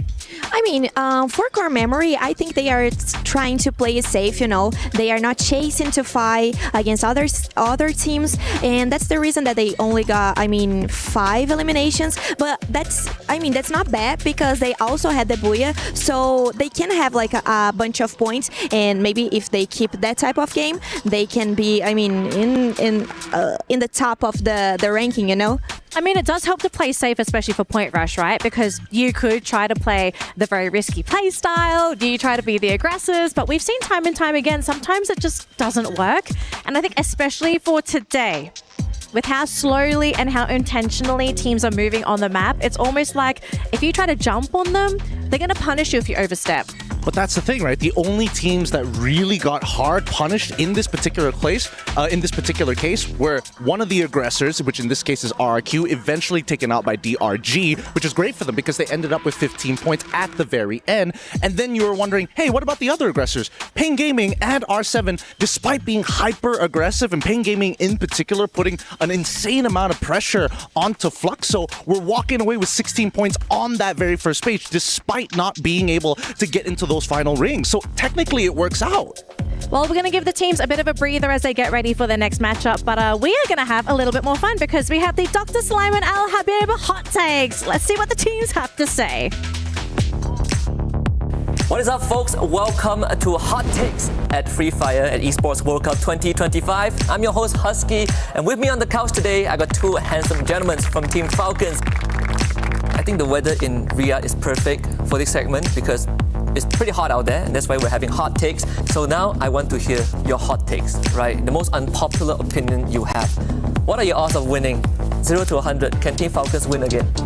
70 แล้วกันผม50 เพราะว่ามันเปลี่ยนกฎกติกามาใหม่แล้วมีกฎใหม่เข้ามาทำให้หลายๆทีมมีโอกาสได้แชมป์มากขึ้น If there's one team that you guys want to face, you can 100% beat no matter what. You see them, you're gonna crush them like bugs. There's nothing they can do against you. Which team is that? ก็ผมว่าน่าจะเป็นทุกทีมที่ไม่ใช่ไทยกับบราซิลผมก็ทีมจากปากีสถาน Okay, what about players, right? Which player, and I need you to name names, right? Give me one name. Which player you think is the worst player in the tournament? We gotta name names. It's getting hot. We need to name some names. ปีเตอร์จากทีมฟอลคอนนะเพราะเริ่มกินเยอะกันแล้วเดี๋ยวเล่นไม่ไหวไปมันไปเตะเลย Coming into this EWC, if there's one thing you want to say to everyone else. ที่นี่ก็เป็นถิ่นทีมฟอลคอนครับก็มาหาเรื่องผมก็ระวังโดนคนดูอันนี้นะครับก็รอดูในเกมอยู่ครับ This one, final one. Do you really think Brazil can win? ก็ผมคิดว่าไม่ได้มีผลอะไรครับเพราะว่าแชมป์มันก็เปลี่ยนแปลงกันได้ตลอดครับมีให้แก้มืออีกหลายรายการครับก็ไม่มีผลอะไรมากครับเพราะกฎใหม่ใครก็แชมป์ไม่ได้ Thank you very much, Limit and On Fire, and that wraps up our hot takes for EWC Free Fire 2025. We'll see you in the next one. I see them breathing a little bit of fire there. I hate how they talked about Hot Shot like that. Come on, they were grief from top 12, man. It wasn't their fault. They played well. There's one thing for sure, though. I mean, even from beginning up until the end, when they talk about the rules, they're still worried, despite of being the champion. So I guess that's what makes this new rule gets the game exciting. Well, and I do agree with them. I actually think that this type of format of the championship, I mean, anyone can be the winner. So I kind of respect, and I like that they mention about Brazilian teams. But well, we need to see what will happen today. All right, thank you so much, panelists. It looks like we're almost ready to jump into game number 3. So going to be sending it over to our wonderful casters on the stage, AJ and Husky. Take it away. Thank you very much, Danny. Survivors, are you all ready? You're back with your boys, Husky and Mustachio. This is the head-to-head, and it looks like these teams just can't wait to go up against each other. We've got Lost, we've got Falcons. Falcons obviously dominating game one, but these Brazilians aren't too far away from them. They dominated the knockout stage. Both these teams scoring big numbers, and they're here to rock it once again. Absolutely, and the rivalry between Brazil and Thailand continues, right? We also have Fluxo against Buriram United Esports. The rivalry goes back seasons and years on the world stage. BRU has beaten Fluxo. Fluxo has beaten BRU, but I am always focused on the captains, Pops and Jonah, the minds, the brains, the strategists behind the teams, and they always pull off something miraculous and amazing, but so far, they haven't found success. Both teams two-time world champs, but here at Point Rush, they are rushing to find themselves as well as some sort of form out there because they are getting trashed, right? First two games, both squads getting kicked out very early on. And of course, we've got Movistar R7 looking for the top, hunting down the Dragons as well as teams like Fluxo. But you know what? We got to throw it back to the casters. You guys enjoy the games. Husky and I will be back with you guys a little bit later. Thanks very much, Husky and AJ. We will definitely be enjoying this one. We saw R7 playing the Hunter. My question is, are teams going to rally back and hunt them back in return? You can't just sit down and take it. You got to rise up. You got to stand up for yourselves. Definitely. We had a very good run here for Evo's Divine as well for the second game, but sadly no cigar for the Booyah, despite having the most point in the game. Coming into game number 3 or match number 3, Kalahari will be the place. And this is where a lot of Indonesian teams are strong at. Some of the contenders would be RRQ and EVOS as well. And as for Team Falcons, currently they are looking strong here with 28 points in the Point Rush stage, looking to defend their title in EWC 2025. So flight path was from Shrines up until Mammoth. And who is taking the finally? Yes, as usual, we're gonna see RRQ right in the smack center of Kalahari. Buriram will be on Stone Ridge. Nearby is actually Fluxo dropping around the area of the sub. Command post will be dominated by Dragon. Santa Catarina for Memory Evos again on confinement. It looks like there's no fighting over spots right here, but RRQ might oversee the area of foundation that is currently being set as home ground for EGAL. Shots fired by Abai towards Terna. I believe Terna is now behind cover as the shot stopped. And meanwhile in Santa Catarina, Core Memory XKUG Thailand team. This is the team that managed to rake in the Booyah for game number 2 in Purgatory. So in Kalahari, will they be able to be the first team to repeat back-to-back Booyah? Or will we be seeing again another different team taking up that title? Okay, interesting here as well. I mean, Buriram United as well as Fluxo were side by side. I was keeping an eye out onto RRQ. I mean, they have been slowly making their way to Foundation and chasing out AGAL, who clearly want nothing of that at all. Some chip damage onto Saifa and Turna as well, but no answers quite yet. Chinoy does put in a bit more pressure, but it doesn't really deter Dutz, but it does put him away. And my question for RRQ is, you send on players one by one here. Mal will be that first point of contact, just rushing up forward. Could be able to go for this isolated 1v1 against Saifa, but I think Saifa is aware that he's close, and Mal in a very dangerous position. He's all alone here with the majority of AGL members there. Puts a lot of damage in as well. Gonna break that drone away from them. And they're not shy to really, I think, show their presence around the area, just to keep RRQ kind of wondering, okay, if someone is here, the crossfires are kind of lethal. Is it worth it for us to actually full send commit onto this team? Yeah, and I'm not so sure will it be good or not, as R7 is making their way to the war grounds between RRQ and AGAL. Spotting members from Rainbow 7, RRQ instantly fall back towards Foundation, leaving AGAL in the mercy of the Latam team. But sadly, Games King is now not in the game as he has been eliminated, and as one member from Team R7, Hux was down, but he was up back again. Nice revenge by Dea, taking down Dew. Saifa tries to take revenge for Dew, but it looks like it's going to be Terna up on the spotlight, taking down Haas. But Saifa on the back goes down. Dea as well. Terna is now showing his capabilities in the game, taking down 2 members of Rainbow 7. And right now, R7 is left with only 1. The hunters become hunted.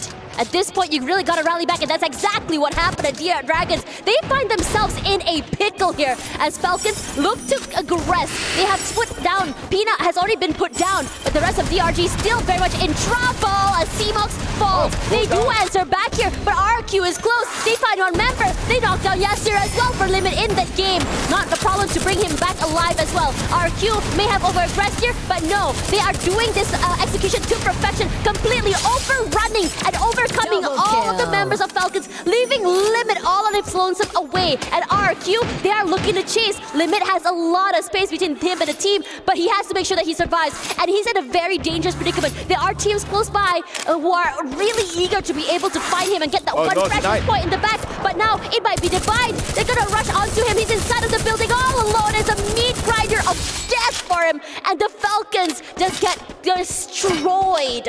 Limit was just a tad bit too late to use the mini jump pad that was set up by his previous teammate to escape. RRQ, nice rotation from Foundation. They return back on towards Refinery, sees the Falcon versus Dragons fight, and Falcons, despite almost eliminating Dragons, they were then decimated by the third party set by RRQ. And with that said, Falcons has to stay on 12th place right here as they have been eliminated by Team RRQ. Meanwhile, on Shrine, Indonesia versus Indonesia, Vitality versus EVOS Divine, and Dix was shot. Rasa a little bit slow on taking that final kill. Koja, nice glue wall setup, avoiding Ray from pushing over. Stepping out from the red zone of Skylar. Koja with a VSK in hand has to forfeit his match towards Ray. Nice execution. Now Vitality, Azrael and Kyung left. Azrael now is being settled by Kochil and Emga. It's going to be 2v1. Azrael now turns red. We are left with only Kyung. Will Kyung be able to save Vitality? All he needs to do is find space, but now Kochil goes in. Blue wall is up for Vitality. Kyung needs to escape, running towards the back. Quite low, but apparently looks like Kyung managed to buy time for the other members of Vitality to come back in. Kyung goes down. More points towards EVOS Divine.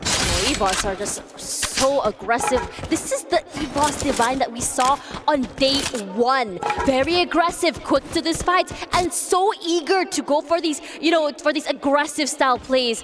They are just, I would say, a lot of respect put in here. The same could be said about R7 toward the member of AGL, sending 2 players straight to make sure that deal will be secured. And R7, they've been moving aggressively around the map, finding these very aggressive pickoffs, and I think it's been giving them dividends in terms of eliminations, because right now I think they have 3 points. EGAL, I don't think Kalahari is a very lucky map for them. After their interaction with Rainbow 7 earlier in Old Hampton, they met again in the sub. And right now, AGAL is under fire by Pain Gaming. So they were under fire by RRQ as well for a short period of time. There you go, Terna and Saifa was taken down. It's left with Chino and Dew. However, they are quite far away towards the northern side of the map near Old Hampton. So Pain secures the kill number 5. And for the other members of AGAL, I believe Pain Gaming could not get to them. So Dew and Chinook is safe for the current time being. They need to find time and space and also coins to get back Terna and Saifa. And Pain Gaming, one of the contenders that is going strong here in EWC 2025, is looking very great in game number 3. And we are now looking Buriram being Spider-Man, grappling on towards Refinery. RQ has been hanging around toward Foundation for quite some time as well. Saw a bit of escape for Core Memory. I'm curious to see what's going on there. Maybe that's the zone. Might be. There we go. Core memory on the screen already. RQ is close by. But at the same time, we got EVOS also just rushing into the area close by, just still chasing out the members of AGL here. AGL, you think that you're out of the blue? No, you're not. You're in trouble. Aim got falls, but they immediately trade out from their teammates. Is incredible how quickly this team can execute onto you. You blink and you're dead. Saifa down, Cheat Noi as well. And AGL, what are you gonna do here? You bring back a member, you're down again. Hasn't been able to find the best situation to recover every time this happens. Yep, there we go. There's Turna. Ray finds him quickly. So And only left. yep, only Dew left, all alone. And I think it's up to him to bring back his team into the game. For those who might not know, Dew is nearby shrines on the northern side of Kalahari. But we're looking at Foundation, its core memory and RRQ. Yep, Dew all alone and far. However, his pathing will meet together with Dix. They are in the same place. Oh no, Dew. Yeah, shots fired towards Dew. Dix. It's not bothered by Dew, thinking that maybe Dew is not alone. And Dix revives Goja, but oh, it's Raja!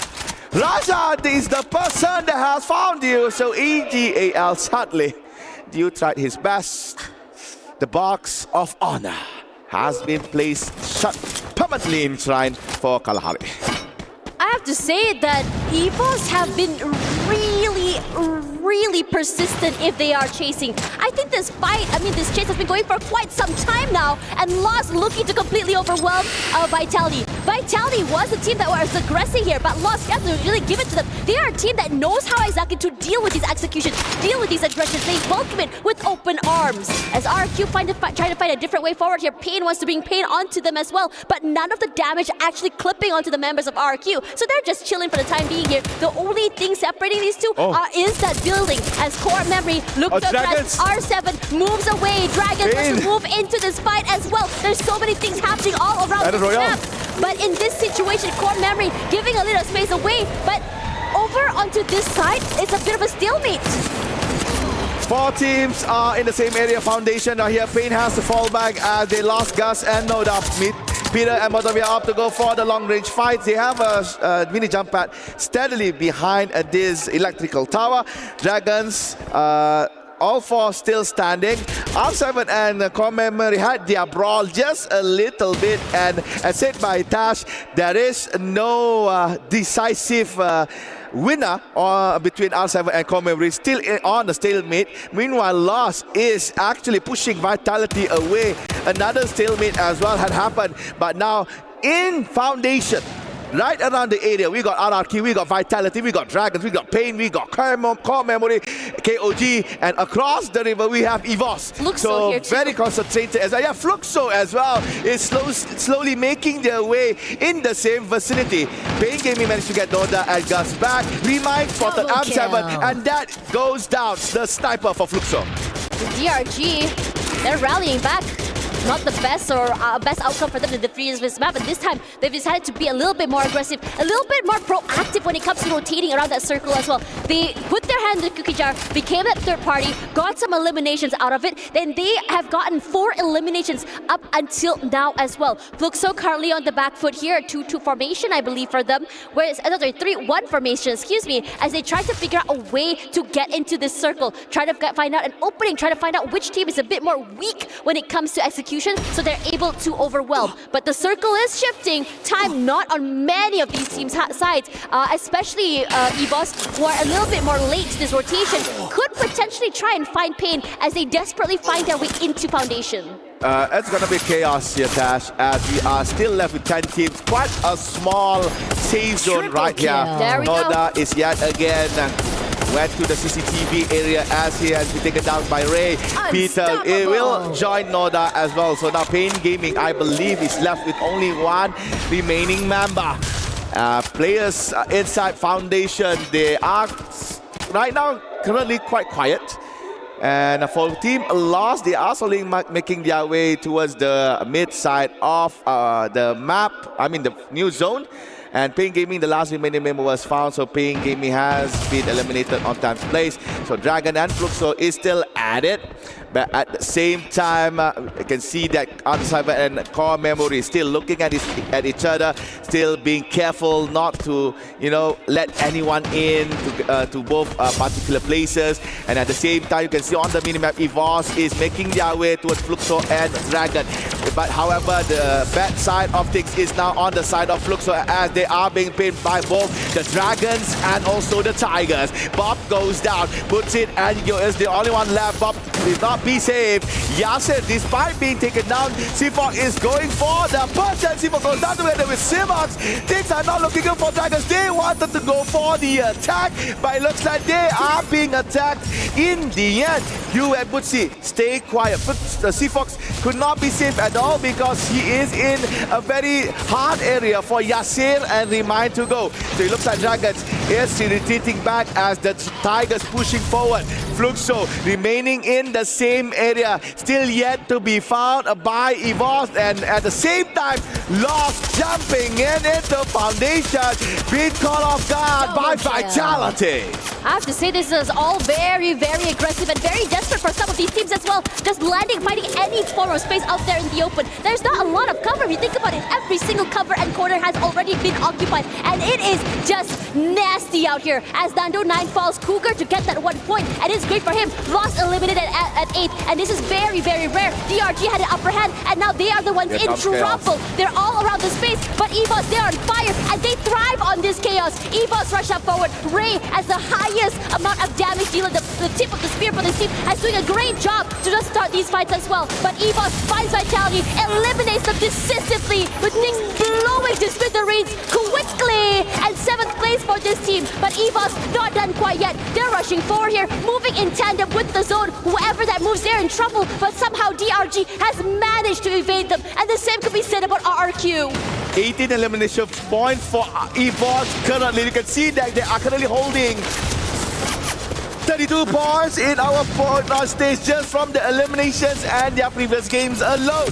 So EVOS really wants that 20 elimination kills in this match. Ray goes for the elevated area. Buriram, finally we see Buriram trying to do something in the map. RRQ in cover. Buriram in the grace and mercy of Core Memory and a member from 3 Tigers. Yasser is trying to fall back. EVOS is being trapped by RRQ, but RRQ looks like they are stuck inside their own cabin. They can't go out. Grenades, if grenades were to enter in the cabins of Team RRQ, we could see a wipeout. You look, Raja has to opt to go for the Legends in order to get RRQ, but sadly, EVOS goes down. RRQ managed to finish them off. Team goes to Dragons for the other team. Now we are left with RRQ, Buriram, Core Memory, and R7. I have to say that was a very aggressive approach here by EVOS, perhaps an overheat. They were out there in the open, they could not move and reposition themselves. But BRU, they show their fangs here quite late, but definitely here. 4 eliminations already. Wasana looking to start something, anything, moving together as a team. But they are currently in the middle of the pack here. Sandwich have to really be careful of where exactly they decide to peek out here. But they are not going to stop aggressing here as Core Memory from the top side sets big brain over to this team. Jumping down, a triple kill to his name. Core Memory already with a 5. Breaking down those blue walls here, trying to find the other members of Bermuda who are stuck inside of that compound. Not going to be the easiest in terms of positioning as well. Have to be careful, but RQ at the bottom side with R7 as well, who are very, very optimistic. So for now, a stalemate to cool things off. Yeah, quite enough for a fight, but now R7 said, no, quiet, please. We want to play. They took down dudes. It's only 18 years left. Newest member from RRQ, and he goes down swinging as well. So RRQ on 4th place. We still yet to see Buriram shine. They were quite quiet here in Kalahari. There was not much interaction between BRU and the other teams. So coming into these last few moments, this is where BRU usually shine. So Core Memory on the sideline, only separated with 1 wall. R7 actually have good point of view towards both teams actually, but Buriram tries to go towards the left side of Rainbow 7, denied by a glue melter. However, Joanna, captain for the Buriram, will try to scout a little bit towards the front to see what's happening. And Rainbow 7 right now, it has to get busy trying to take Team Core Memory that is coming from the right side. So in a sense, Rainbow 7 is technically pinned, but no! Buriram caught Kruger and Don. Shots has been fired towards core memory. They have to sit quiet. They have to rest and revive and reset. And this is a very, very dangerous zone as well because out the top of the side of the building there is out there in the open. You throw a nade and the whole team just explodes to smithereens here. Buriram United on the back foot. The low ground is what they're going to be playing for, but they're trying to deny any angles that R7 can abuse. Everyone lying in wait to see who exactly will be popping their heads out first. A bit of chip damage all around here for every one of these teams here, but Buriram United possibly have gotten a bit too aggressive. Get high, eats a bit of damage here, but Buriram United managed to climb up onto this terrain and to the building as well. R7 tries to aggress, cannot move, cannot see, because they also have to worry about Core Memory, who are currently having their eyes onto them as well. Core Memory denying the space away from R7, pushing down those blue walls, denying them the push. For our Joker, R7 finds two members already. Wasana, Dawn, knocked down already. Pain for above, Hux will fall as well. But everyone, it's a free-for-all. No clue where to go, how to play. But here is Buriram United trying their best to break these blue walls. Cannot move. It's just a matter of who can survive for the long time longer, because every single player has been separated by just these blue walls. These walls as well. Everyone jumping forward. Here's Games King trying to see whether I can see ahead. Finds nothing at all. It is Cacophony. No one is dying. What is happening there? Jump ball, Sense as well. Jonah competes at the least as well. The time turner denies them a bit more space, but Cougar and the rest of the team are already out here. Core Memory out. Buriram United lying in wait. By the end of the day here is Star R7 to be able to get this Booyah. What the heck is happening? Everybody was putting down blue walls, not to protect themselves, but to deny entry towards this ever-shrinking zone. They tried to zone out the enemy teams, enemy players away from coming inside. From in my point of view, I thought that maybe they are setting up for a medkit fight, but the setup by movie star R7 was spot on.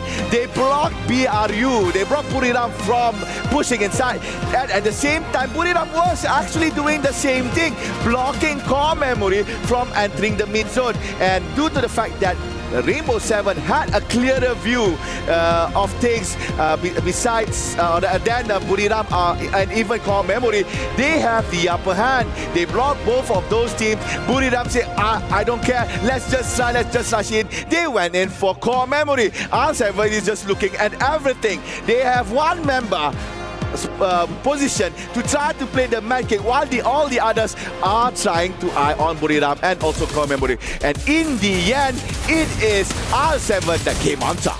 Yeah, that's right. But for now, we have another 3 more maps to go. And it's getting exciting, so do not go anywhere. We're going for a quick break.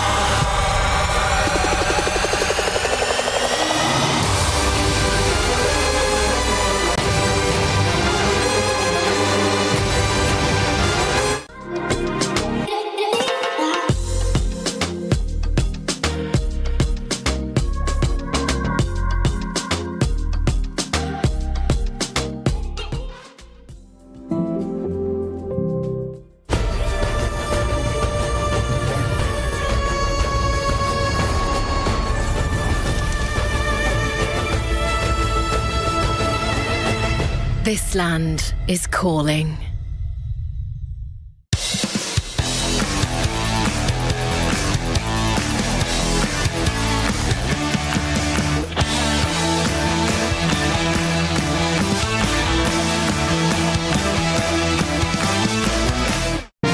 Breaking news. Hola gente, soy Hux y le voy a preguntar al Joker, ¿cuál es tu arma favorita? ¿Mi arma favorita? Sí. La espada Booyah. Tape. Capaz me pegan de derecha. Tengo que curarme. ¿Curativo alguno tiene para mí? No. Dale, me curo nomás. Están subiendo acá. Cuidado, no tengo super, Joker, te pasa super. Dale, pásame eso. Esposa. Ok. Recibimos.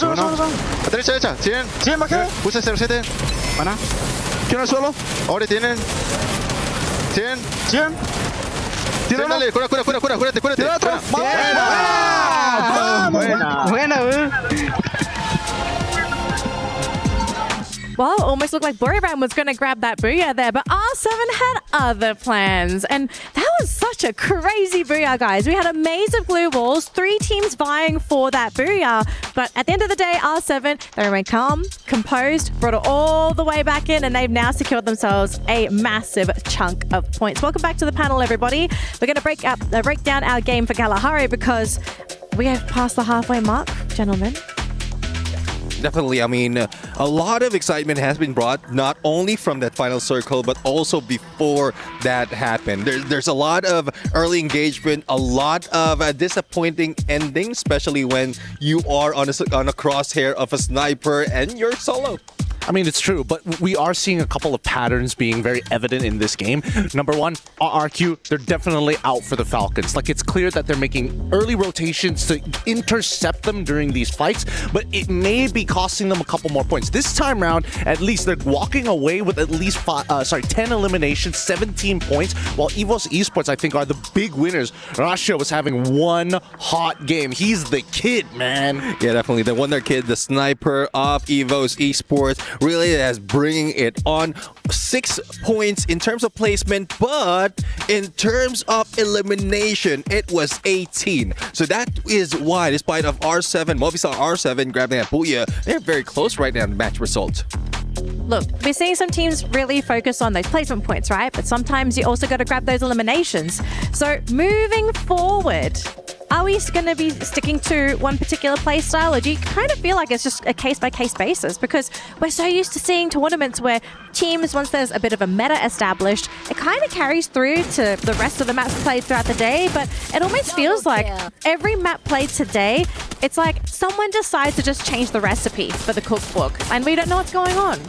Well, I guess it's good. I guess it's good that we're seeing a little bit of a shuffle in terms of game style. Some will try to make their way as, I would say, the silent Booyah takers, similar to what we've seen Dragon Esports has done. So that's how they survive, and that is important as well when it comes to Champion Rush. But with this disruption, I guess this is important as well to be countered towards tomorrow, because it's a good thing that it's showing right now. Otherwise, we might, or they might be surprised.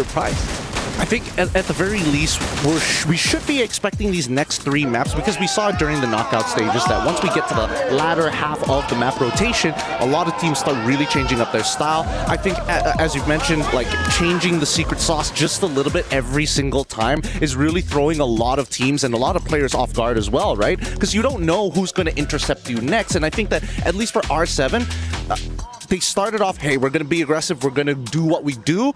But now, especially for Kalahari, it's interesting to see them not be as aggressive, take a really passive approach from mid to late, which begs the question, what were they saying during those voice comms? I think there's a lot of questions we could probably ask the players if we were given the chance, but unfortunately that's just, we don't have those privileges, okay? We're just like you guys at home. But Neptune, I want you to sort of look through the numbers at the moment, okay? I think we are getting a bit of an established leaderboard now, right? The results for these next upcoming matches for some teams will still be very big, but for others, it's not so much. Just based off of the numbers, who is falling behind in the competition? Well, at this point, I mean, Fluxo, I'm sorry, because of several instances that they have been taken out early. Imagine there's no point, only little points from both of the first 2 maps, as well as in that Kalahari map. So it's very difficult to climb up from that. But again, there's not so much of risk because we're only in Point Rush.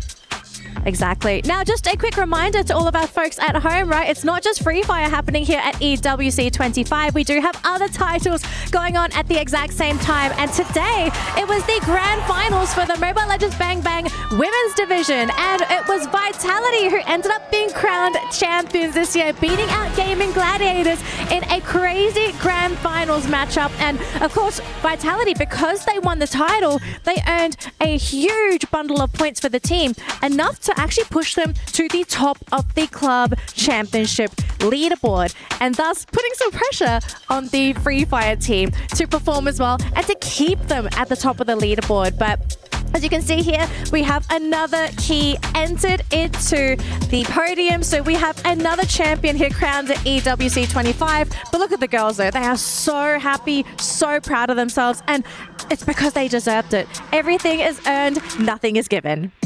Really happy for this team as well because again they were very hungry to actually win this tournament. So many times they got second place, so now that they're back on top, really happy for Team Vitality.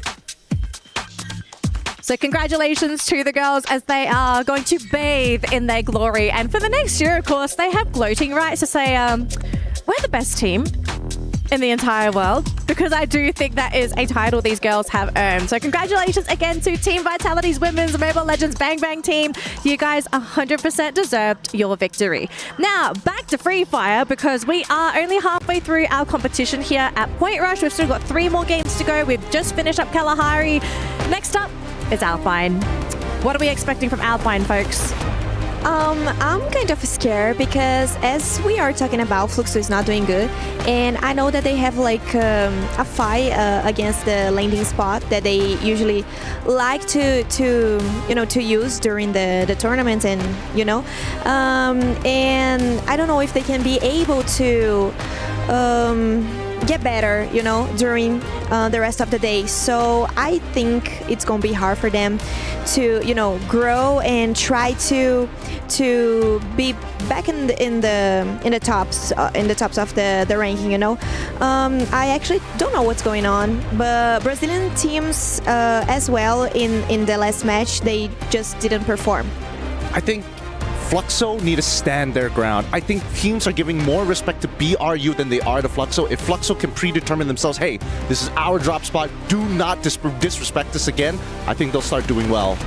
I think it's because in Brazil, they usually don't try to get Fluxo landing spots, so maybe they are just not prepared. Well, we're going to have to see if Fluxo can pick themselves up, because time, unfortunately, is running out with only 3 more games to go. But speaking of, we're ready to fly into Alpine. So throwing it over to our wonderful casters, Tashbine and Admats. Take it away. In my opinion, it's Fluxo's gameplay that needs to change. I think they really need to adapt towards the international style of gameplay. I think they were so used towards the gameplay that have been played in Brazil. That's why we can see maybe a downfall for Fluxo. So ladies and gentlemen, a little bit update on the roster for Team Lost. They subbed out Nando, taking in empty Sexy. Meanwhile for Falcons, they say, okay, Pina, it's enough. You had your time. On Fire is back in. Yeah. Super excited to see how exactly this will change the trajectory of this game. I mean, Lost, they were very, very explosive throughout this entirety of this week. We saw, I think, some glimpses of it, if you ask me, in a few of these games. But I feel like a lot of teams are already very much ready for it, to counter their self-play, to counter this aggression. And I think that these type of styles of play is just something that a lot of teams were, I think, not only are they waiting for it, but they are also welcoming for it as well, because a lot of teams have already some protocols in how exactly to stop these rushes for, especially in towards buildings and areas as well. Now, Movistar, R7 are the teams to watch out for, especially after that win earlier, because honestly, it was so phenomenal how they were able to take that game away. It looks like there's a lot of noise here from team, I believe that's Dragons and also Lost. We were talking about Lost, and Lost is fighting, and they took down Dragons, I believe. Can we see any Dragons logo? No, they are all eliminated. Base camp cleared by Lost. A very early exit by the MENA teams. We do not even enter the map yet.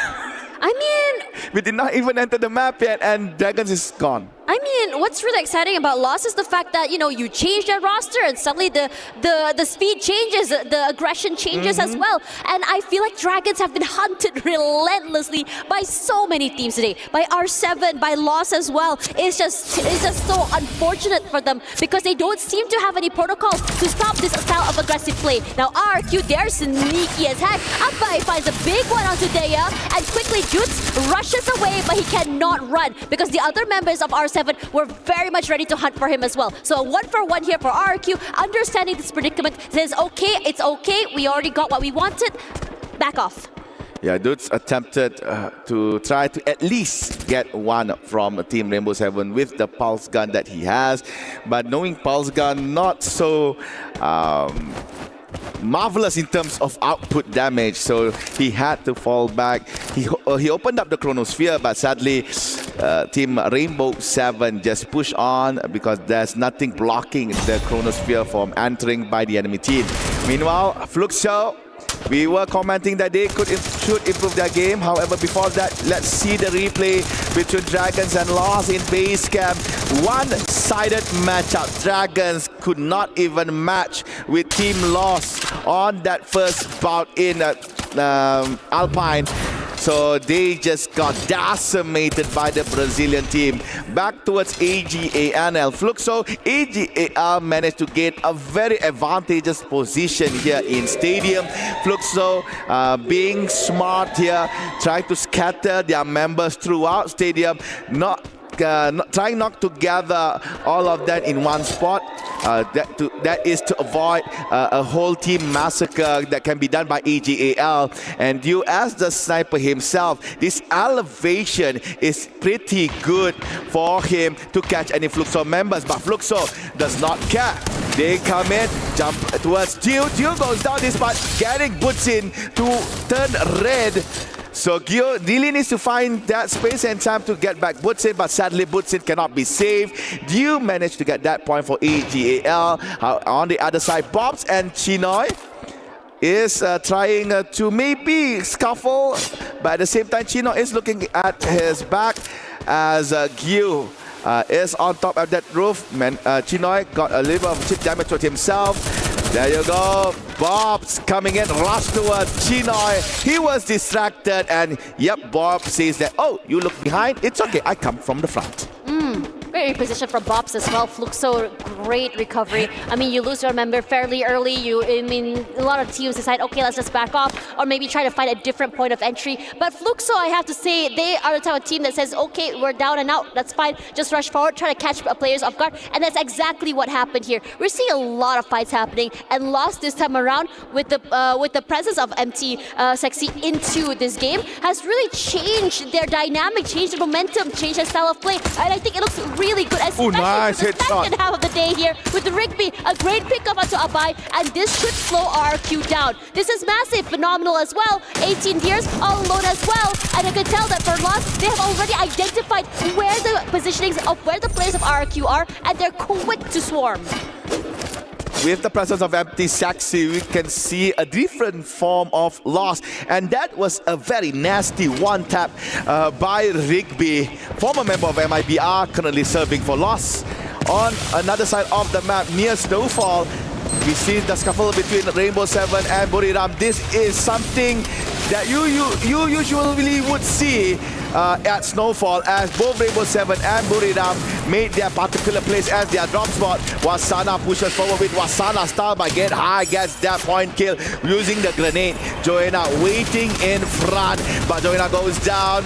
Get High, the support that he is providing the glue wall to survive and try to get back Joanna. Della pushes but fail. Now Joker is falling back. Finally, Buriram won at least a single match against Rainbow 7 in a clear 1v1 brawl, and Joker has to fall back, has to reset, has to be careful as well, because the route that he's treading right now is quite dangerous, because he is moving towards the middle of the zone.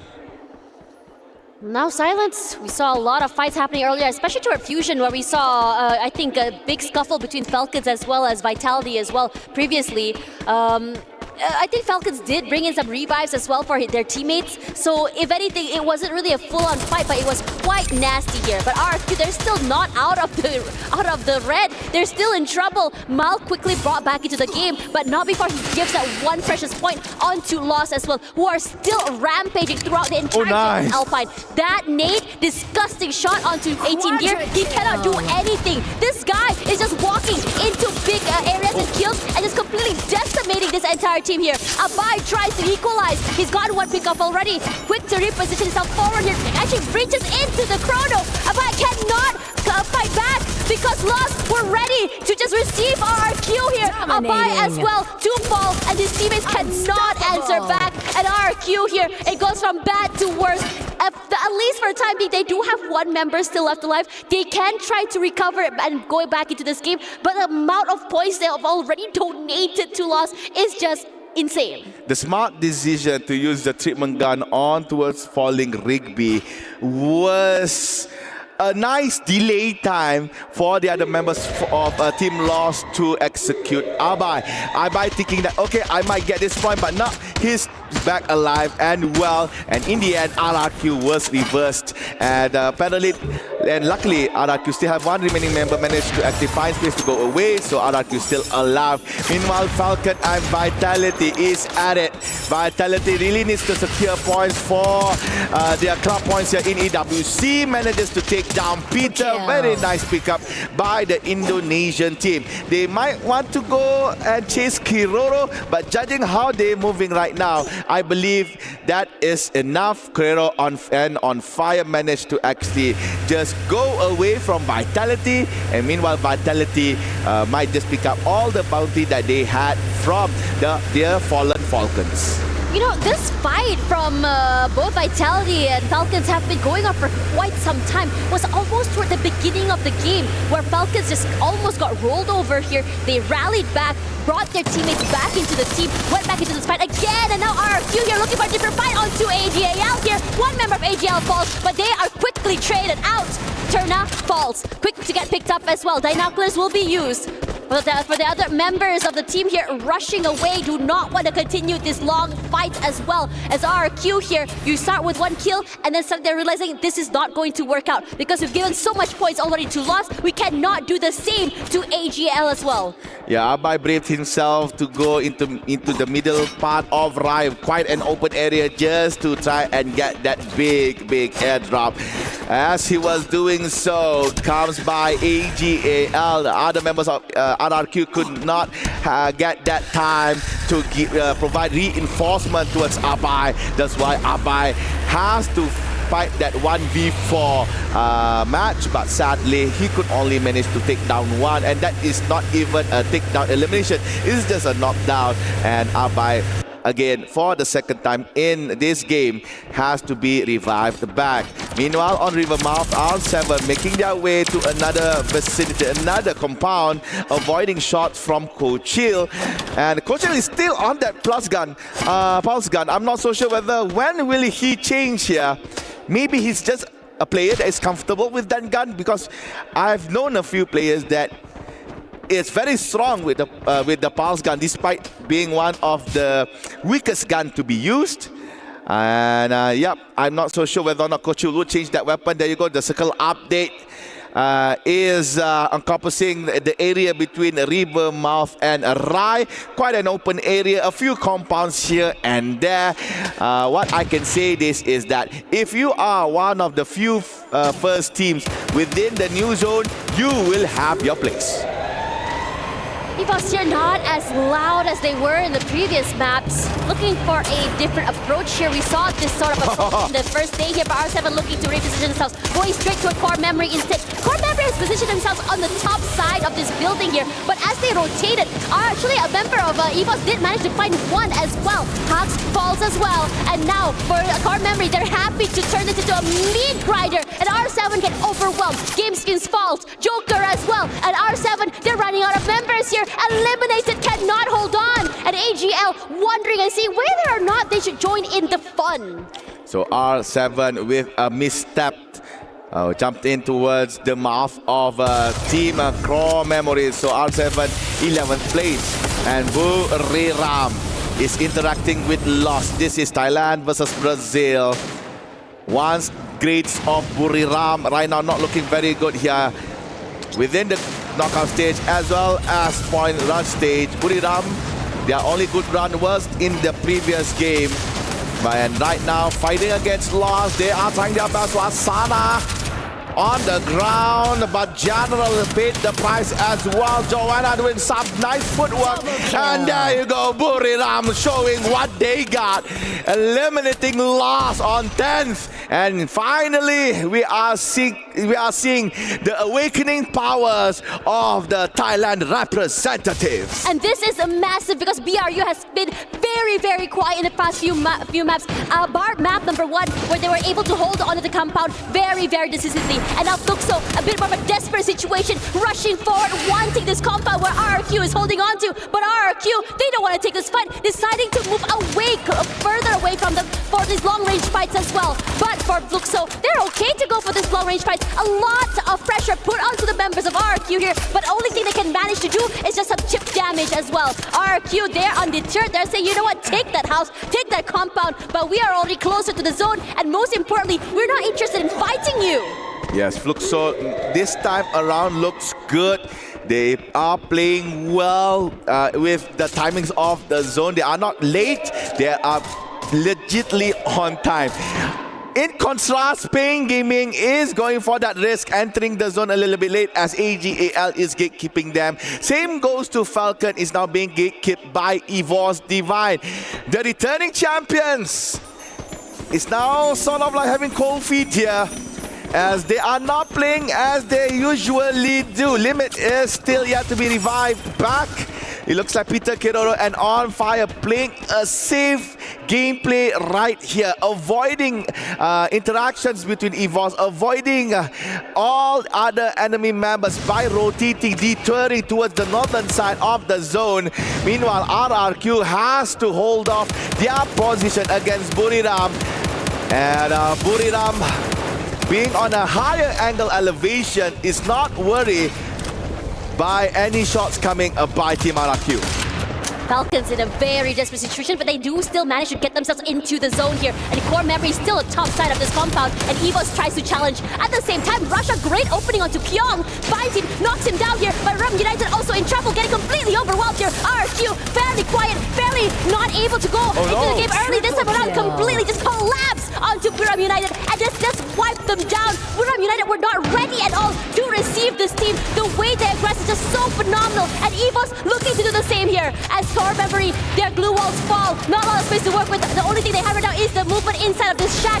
But Core Memory keeping them out. Finds a way to go outside on a more even footing outside in the open right now. Ray falls. The first point of contact cannot hold on. Kochil and Ray knocked out already. Core Memory knew exactly what they were doing when they decided to aggress outside of the zone. And suddenly, the other two members of the White Tigers running for their lives, finding a way to bring their teammates back into the game. But I don't think they can here, because Aim God as well will be found. Cougar does get knocked down here, but in this situation, what can you do? EVOS happy to let go of everything, cutting their losses and trying to bring themselves back into this game. Luxor managed to eliminate Vitality. At the same time, we were watching Buriram being knocked out by RRQ. Falcon not looking so good.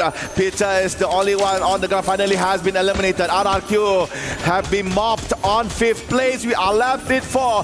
This is 4 teams that is currently on the end side of the match. It's Core Memory, Fluxor, Falcons, as well as Evolve Divine.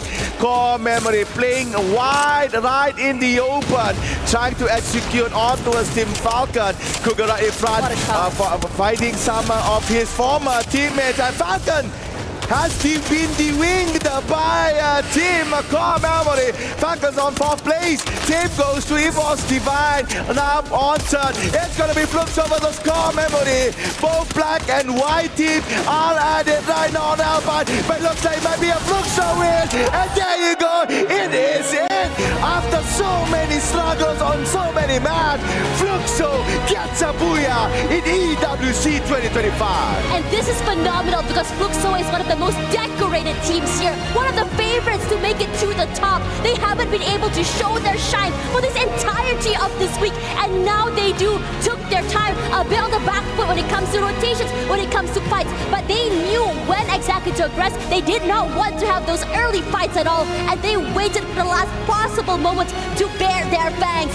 Fluxo, they bring their flag up and they stand tall. Finally, they could see themselves on the big screen right here at Qiddiya Arena, Qiddiya Stadium here in Boulevard, Rose City, Riyadh, Saudi Arabia. Everybody, a lot of spectators doubted Fluxo on how they had terrible games during the group stage. Quite a cold start as well today on the point rush stage. And in that match in Alpine, I could see that they finally managed to find that timing on towards the zones. Usually you will see Fluxo entering very bit late, but this time around they entered very nicely. Anyways, we have Carol waiting in the wings with the player. Let's see what he has to say. Amazing match that we just have watched, and so far it's everything perfect here. We are in the preparation for the grand final tomorrow, but still there's a lot more to come in the point rush stage. Right now I'm happy to be here with Joker, the player for Movie Star R7. Thank you so much for your time. I know things here are crazy, but I gotta say that you're having a beautiful performance here today, especially in match 3. You sacrificed so much so much glue walls during their fight, and a lot of pressure for sure. And I would like to know what was going on in your mind. En el juego número 3 fue un momento de mucha presión, se estuvieron sacrificando muro tras muro tras muro, y quieren saber cómo estaba tu mente en ese momento, qué pensabas en ese momento de tensión. Nada, en ese momento de tensión creo que estábamos todos comunicando lo más que podíamos en la partida sobre los recursos que teníamos, sobre lo que veíamos. Tratamos de imaginar qué iba a hacer cada equipo para ir rotando en base a eso, y nada, jugamos en eso, imaginando lo que iba a pasar en la partida. In those tense moments, we were mostly communicating everything we got, the resources we had, what we know about the other teams, what other teams could be doing, what are we going to do, and we were just zoning into winning that game. Amazing, amazing. Yeah, I love that answer for sure. And right now, one thing is true, that you guys are one of the top teams of our leaderboard. And for a long time, we haven't seen like a LATAM team doing that stuff. And you guys are doing amazing. And I would like to know, how does it feel to finally prove that you guys are capable to play against the best of the best? En estos momentos ustedes son uno de los equipos que están en el tope del leaderboard, y ningún equipo sudamericano, latino ha hecho esto anteriormente. Cuéntanos cómo se siente, qué significa para ti el poder al fin demostrar que ustedes pueden jugar en contra de los mejores del mundo. Creo que nada, nos sentimos muy felices. También hasta el momento no ha acabado nada, toca seguir trabajando, y nada, venimos con la mentalidad de que podemos ser campeones, venimos en base a eso. En cualquier momento los que hemos jugado sabemos que tenemos el nivel en la región de poder salir campeones, y queremos eso, salir campeones. We are very happy, but nothing has ended yet. We are still continuing the grind. We're still continuing with the mentality that we can win this. We know that we have a huge level in our region, and we are able to win this. So we are just continuing to zone in and go for everything. What a confidence. I love that, Joker. Congratulations. You guys are doing amazing. Thanks so much for your time for interview. I'm going to let you prepare for the next match. And right now, I'm talking to you. So we're going to go for a quick break, but I hope you stay with your eyes very open, because we're going to be right back.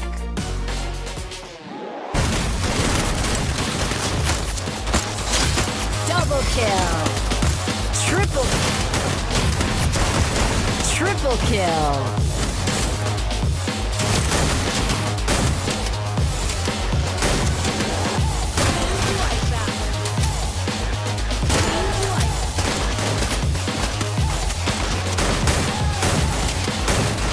Unstoppable.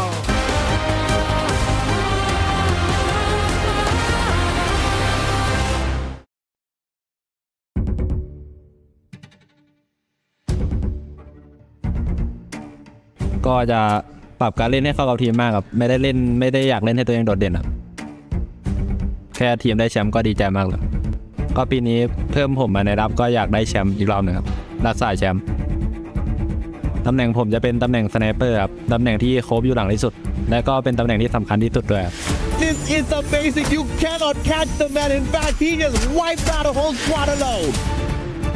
เป็นแชมป์อีกรอบนึงครับ ในวันใจของผมก็คือน่าจะการที่ยังไม่เคยได้แชมป์โลกครับแต่ก็เคยได้แชมป์ทุกอย่างมาแล้วเหลือแค่แชมป์โลกแชมป์เดียวครับที่ผมยังไม่เคยได้ก็เลยอยากได้แชมป์นี้มากๆครับผมแค่อยากจะทำให้แรปนี้เป็นแรปที่ดีที่สุดแล้วก็สร้างประวัติศาสตร์ของผมเพิ่มมาอีกก็คือแชมป์ผมจะทำให้ได้แชมป์อีกรอบ Hey everyone, I'm Yunso and I'm right here at the Boulevard and where I am is the play park. Everything in here looks so futuristic. It looks brand new to me and today I'm going to try out a new game which I've never been to. So let's watch me play. While I'm playing it's gonna look kind of funny, so please forgive me.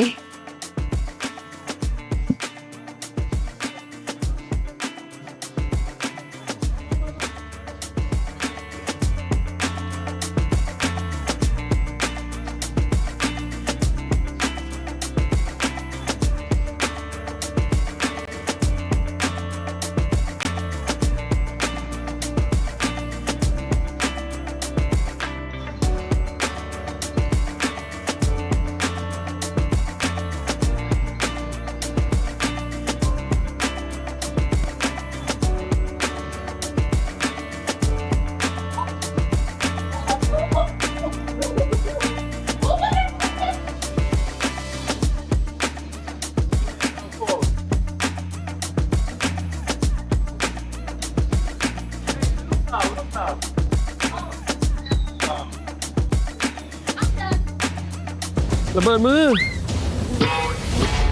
พวกเราอยู่ในสนามซ้อมนานเกินไปแล้ว Volta ainda, MT, gosta de sentir uma matéria. Pode suporte do lado esquerdo, MT. Vem cá, vamos atirar a tropa. Tem que tirar o lado esquerdo. Pode tirar o lado esquerdo, tropa. Bate 2x1. Deixa ele pro lado direito, são mais nós, tá? No chão. Joguei bomba ali, joguei bomba ali. Dois caras aí. Só quebra. Não tem gelo, Conta aqui. 50 nenhum, Gil. Um enviado, outro. Tem outro, vai contar aqui. Dá um solo aí, Butch. Eu tenho o cast ainda, Butch, pode ir, irmão. Aí, é só nós jogar. Olha que nós volta pra... Bora, Is the beast awakening? Fluxo secure their first Booyah of the day on Alpine, and I know the wonderful Raja on the panel. She is so excited. But it's not just Raja. I think we've all been kind of wondering what has happened to Fluxo coming into Point Rush. They looked a little bit slow, and in their previous matches the past 3 days, they didn't look so great either. But Raja, break it down for us. What was it that Fluxo did in this game that actually brought them that victory? Well, first of all, they are so back. I love to see them playing in that way, and I'm so happy for them. And I think what's just happening, it's because they are playing like a little bit slow, and maybe because of the landing spots. So if you could, watch again the last match, you can see that they just are like free to play. You know.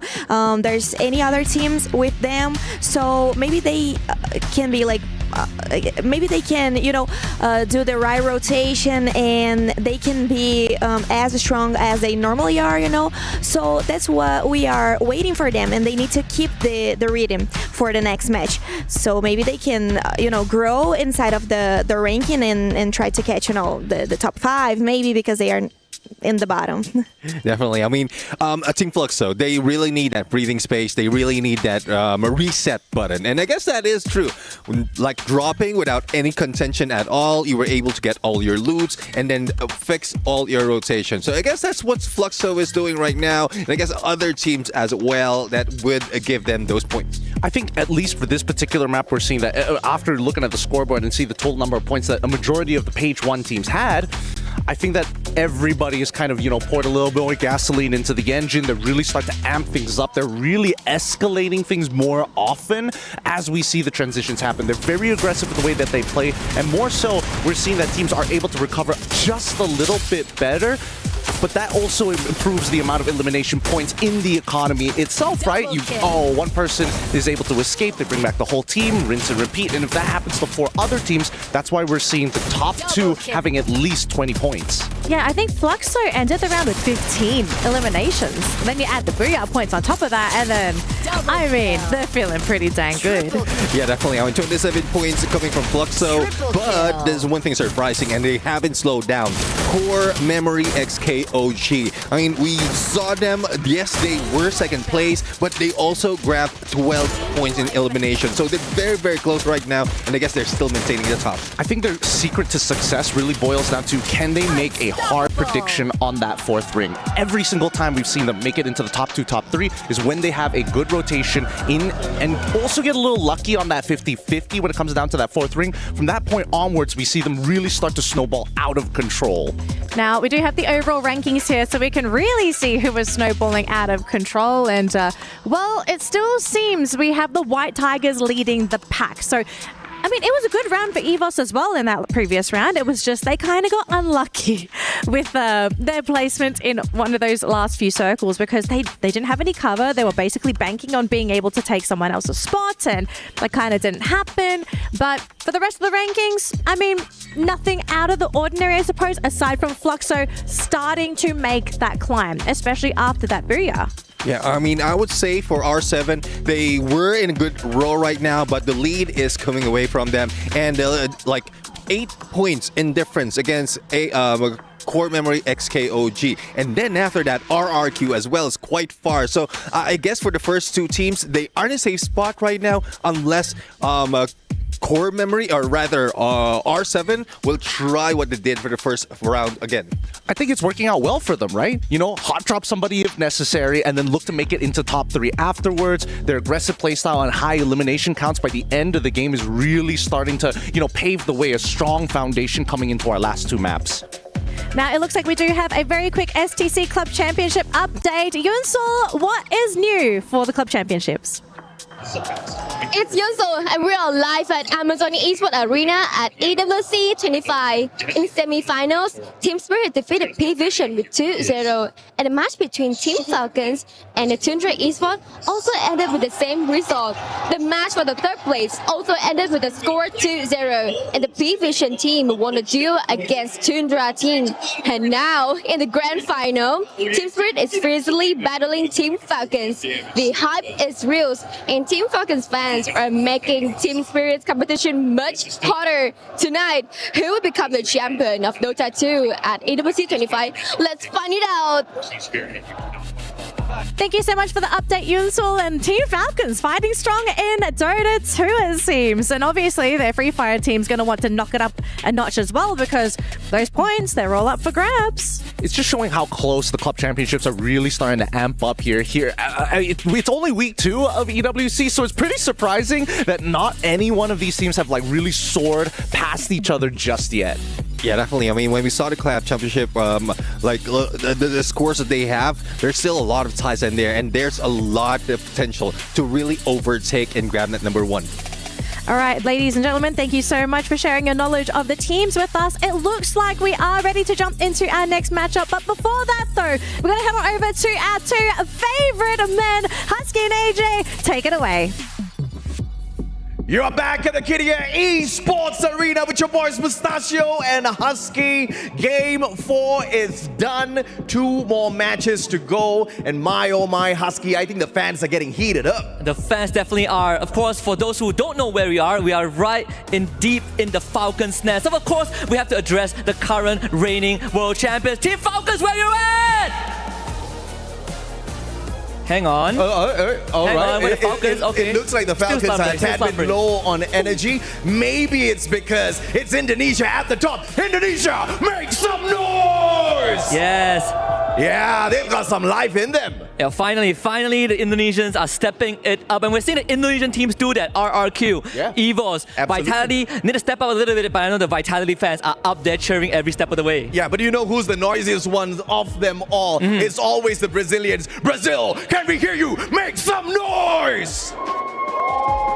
All right, we got Carol. We'll take that. Yeah, we got Carol. Carol represents the entirety of Brazil. We got Raja on the panel as well. I mean, at the end of the day, at the EWC 25, nothing is granted, everything is earned. Well, 2 more matches. Fluxo just took the previous one. Let's see exactly who grabs it for the top spot here at Point Rush Casters. On to you. as we're slowly edging the end of our point rush stage, the fire just gotten bigger and bigger.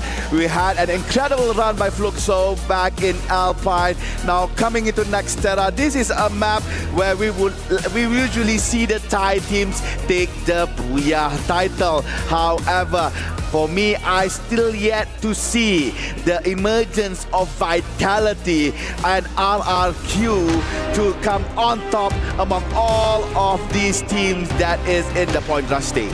I mean, personally for me, Vitality took a while to really heat up even in this week. So I wouldn't be surprised if toward the end of the day is the moment where they really wake up, because there have been some very devastating moments that they were able to dish out toward the end of the day here. But anyways, point rush stage here, where between EVOS, Esports, as well as Movistar are 7 here, 63-54 in terms of pointers, and eliminations are so very close. But the ones on top, honestly to me, EVOS Divine and Core Memory are some of the teams I'm looking out for right now. Only 1 point shy of each other. EVOS Divine as well as Core Memory has been really scary. Core Memory not the flashiest compared to EVOS Divine, but they sure know how to wrap up a game. Alright, from Grave Labs up until between Twin Bridge and also Mortar Ruins, that was the flight path for Nextera. Looking on the overall map, nothing much can be said here, as most of the teams are far apart. Except for Lost and EVOS, they are sharing Zipway, and it looks like the sharing moment is going to be over soon, as shots fired by EVOS Divine towards Team Lost. There is one lone member from Team Falcons nearby, but that is just one single spy that is trying to get maybe some cheeky kills in this couple. So EVOS running into cover, Lost is still outside, Russia deep inside Zipway. And it looks like Falcon has made their way as well. So 3 teams right now in Zipway. 4 upcoming, as Dragon is making their way to the same area. Cold Shield outside, almost be taken down, and Dragon's falling back after finding out, hey, with their shots inside here, not a safe place to be. So smart decision by Dragons. They could fall back, or they could just stay to try to go for a third party. And yep, it looks like they are slowly falling back, spotting Vitality in the process. CMOX takes down Azrael, and that might be the first elimination. Nope, it looks like Azrael managed to find cover, but Remind is on the floor. It's Vitality that takes down a member from Twin Dragons, and that is the early game of Nextera. So a lot of things going on here. Teams are just not relenting right now. A lot of pressure put in just for that one particular spot. I love the fact that Vitality did wake up. Vitality started to get a bit more active, moving around, joining in these fights to just slowly mount their comeback back into this game. I think throughout the entirety of the day, we haven't really seen Vitality be the hunters. We haven't seen Vitality make some noise, and I want to see this change, especially from players such as Koja and Dix, who are great at that first contact style play. In a lot of situations, Vitality have been the victims that get caught in the midst of rotations. But this time they said, nah, not this time. We're going to get a little bit more proactive and take up this fight. They did manage to get a peek up to one member of Falcons, but Falcons don't really want to play at all. And Vitality decides not to push the issue. It's still very, very early. They can still go hunting elsewhere. Falling back to their previous compound, Vitality is going for the more safer route of gameplay. And they kept moving actually. I believe they are heading towards Plazaria, or is it Farmtopia? It's Farmtopia. So they're gonna try to maybe conquer Farmtopia, but at Farmtopia there's also Core Memories. Okay, making their way slowly. On their right side, there is Team Dragon. They are interacting with the MENA team yet again. Remind has come back. It's still the early stages of the game, so Remind could still find resources scattered around Nextera. And it looks like CMOX is holding Team Vitality together with CFox.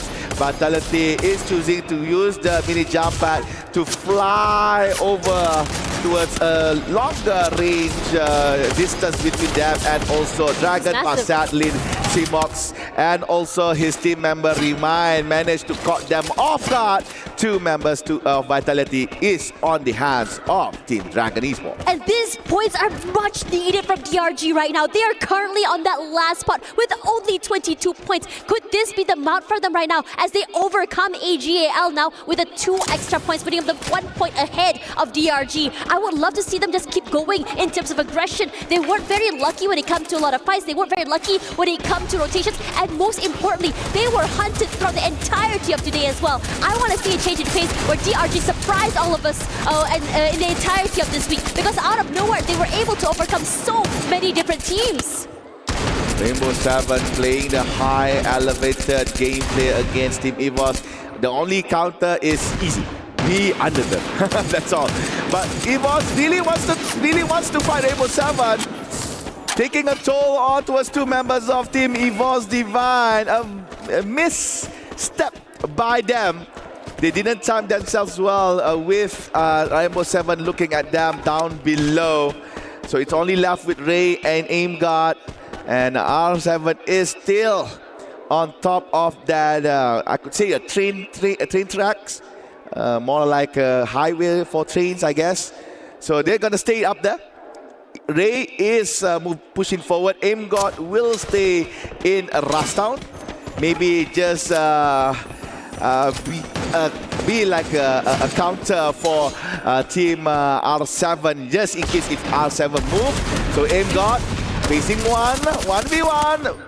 A little bit hard here with the time turner, and there you go, 1 punch. AimGuard takes 1, but sadly the pickup has come just in time.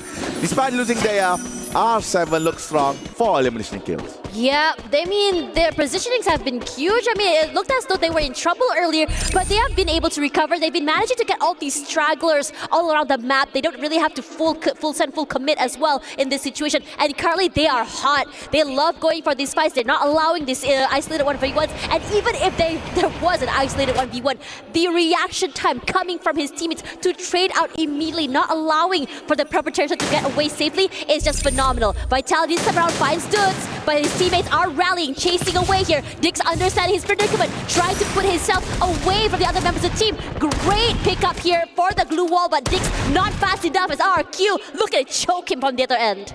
Trying to go for an attempt of a 1v3. Dudes managed to get 1, but sadly could not get the other. I'm sorry, not Dudes. A member from Vitality almost gets all 3, but sadly it was a 2v1 ordeal for him. So Koja, I believe, is making his way towards boxing gym, trying to save life for Team Vitality. Azrael as well on the southern part of the map. So for RRQ, I am in a bit of a doubt whether or not this lineup is actually stronger or whether Kiba's lineup is stronger, because in my opinion, I almost see no difference here. Maybe the style of play of 18 year is what they wanted here in point. Ras, maybe 18 year is slightly aggressive than Kiba, but the results are not really showing. Maybe just a little bit, but not so much. As Mal is making his way to Deka Square, caught Azrael in his route, running quite low, has to dash towards the back. Azrael inside the house, could find time for a med kit or 2, but no, he knows he has no med kit to do so, so Azrael goes down. Another point goes to RRQ. Great pre-fire as well. You know that RRQ spots 1 member out, you have the long range hit, and immediately 2 members rush up forward to collapse. We'd love to see what's happening on the other side of the map here, as Lost did find 2 members of the White Tigers on the other end. But bringing our attention back to RQ, Pain is here as well. Bit of chip damage onto Mal. We see a bit damage onto Abai as well, but it doesn't deter him for playing a little bit more aggressive. I think that he does want to try and get a bit more closer to Pain Gaming. But meanwhile, on this side of the map, we have for Falcons on the top side of this building, and this could be massive. If they could find a nice angle to core memory, this could spell Pain for them as well. And speaking of Pain here, Pain finally getting that first pick off onto Abai, finds him as well. Motovea doing God's work, if you ask me, because even 18 Deer following into his footsteps. Okay, flying away, Dude is open to get shot, but only a few connected by Pain Gaming. So RRQ safe. Exited the Square, leaving Pain Gaming all alone over there. On the other side of the map, near Farmtopia, in between Farmtopia and Plazaria, actually, it's AGAL and Vitality fighting off between two compounds. A few shots were made to show presence, but there is no aggressive execution by both teams. Well, a fumble there by Kyong, throwing a grenade inside the house, meant to be thrown towards the opposite side, but maybe a little bit off angle, I could say. There you go, a large airdrop nearby for both teams to fight for. And in Farmtopia, you can see some lasers coming up from Team Falcons, possibly shooting towards both Team EVOS, Divine, and as well as Core Memory. Dutch and Mal slowly making their way towards the new zone. It looks like Mal might be a bit safer to be inside. Dutch has to walk a little bit longer. For Dragons, maybe they might meet with Buriram, and for Pain Gaming, they might be the third leg in between Vitality and AGAL. I would love for Booyah United Esports to get a bit more aggressive, kind of catch DRG off guard here, as much as I'm rallying for this team to really catch up as well. But a little bit more aggression could be huge, but it's Dragons that bring in that aggression on towards this team. Fluxo now in trouble, all alone here, was not expecting the speed coming in from DRG. Yasser is the one to fall, in fact, as Prox will be the one to open it up. Bunsin falls, Prox as well. DRG, they know how to collapse. But for Fluxo, they're very much still in the game, as the only member that has been eliminated is still just Bunsin. DRG, on the outside of the compound, don't want to over-aggress. They have no clue where the other members of Fluxo are, and Fluxo decides to take things into their own hands, rushing outside, finding that space, and hoping to find the DRG members a little bit more close. Finds nothing, because DRG decides to just skedaddle out of it. They got their elimination, and they said, let's not push this issue, because we don't know who exactly is close by, who exactly is watching, and most importantly, we do not want to get third-partied. Fighting in an area where you could get back your teammates up automatically, it's not something Dragon wants to be in. So it's smart enough for Dragons to fall back, avoid conflict for the current time being, because that fight was not in favor of them in the end, as members of Fluxo managed to come back alive from being knocked. So smart move from Dragons, and what I can say from the MENA team is that still they should play safe. We still have yet to see the first team to be eliminated here. It's almost going for the 4th zone here. And for Team Lost, they finally come into camera right here, right beside Team Fluxo. Team Dragons came back as well. Maybe try to get a third-party kill here and there between Lost and also Fluxo. So keeping fairly quiet right now, understanding Lost is close, DRG as well, which they did encounter for the time being. But over on this side here, R7 now in trouble as Pain completely collapsed onto them as well. The same could be said about Core Memory. They are now in trouble. Bodies hitting the floor from EVOS, from Pain as well. Everyone is a free-for-all. It's a bloodbath over on this area of the map. Suddenly, it's silence. The players all separated by just blue walls, but the only casualty out of all that is EVOS Divine, and this should slow them down. Core Memory should be very happy about this, because this could be their chance to kind of increase their lead, as Fluxo now in trouble. Lost looking to aggress, finds that one pickup, Bobs answers back. Prox 7 eliminated already. Fluxo only works with 2 members left. That time turner making it hard for them to aggress forward here, but DRG is joining in. Bobs on the outer end here, still able to watch from the outer side, but Lost a jump shot forward because again, one elimination to themselves. Revive, now knocked out. The same could be said about General. It is a bloodbath, left, right, and center, with Lost with only 1 member standing. Haone, last man standing. He has been the phenomenal game changer for this team, and he must survive. The triple threat match between Fluxo, Lost, and Dragon. What an amazing match, and they still are at it. Dragon chasing down the last member from Team Fluxo, trying his best, and C4 saving his teammate. Sorry, not Fluxo, but Lost. Eliminating Fluxo, Lost on that play. Fluxo is still alive, by the way. AGAL and BRU interacting with each other. They lost Joanna for Buriram, and AGAL now only gets Saifar to be knocked here, but Saifar can still get up on his feet. Same goes to Get High as Moshi provides space. Wasana all alone, trying his man, and again highlight Mochi is on the ground, and Wasana was shot in the back. There you go, Buridam has got AGAL won the fight, and at the same time, Pain Gaming 9th place as well, taken down by another team. Falcons and Team RRQ is at it near Farmtopia. Oh man, RRQ putting a lot of pressure onto Falcons. It's hard for them because they're out there in the open. The zone also pushing for them as well. But RRQ says, you know what, screw it. Let's just rush up toward them. Let's make it a hunt. Finding the Hawks as well, the Falcons, excuse me, making sure that they don't get too aggressive because AGAL is also close. They take a big chunk of damage here, and RRQ, they're marking both teams.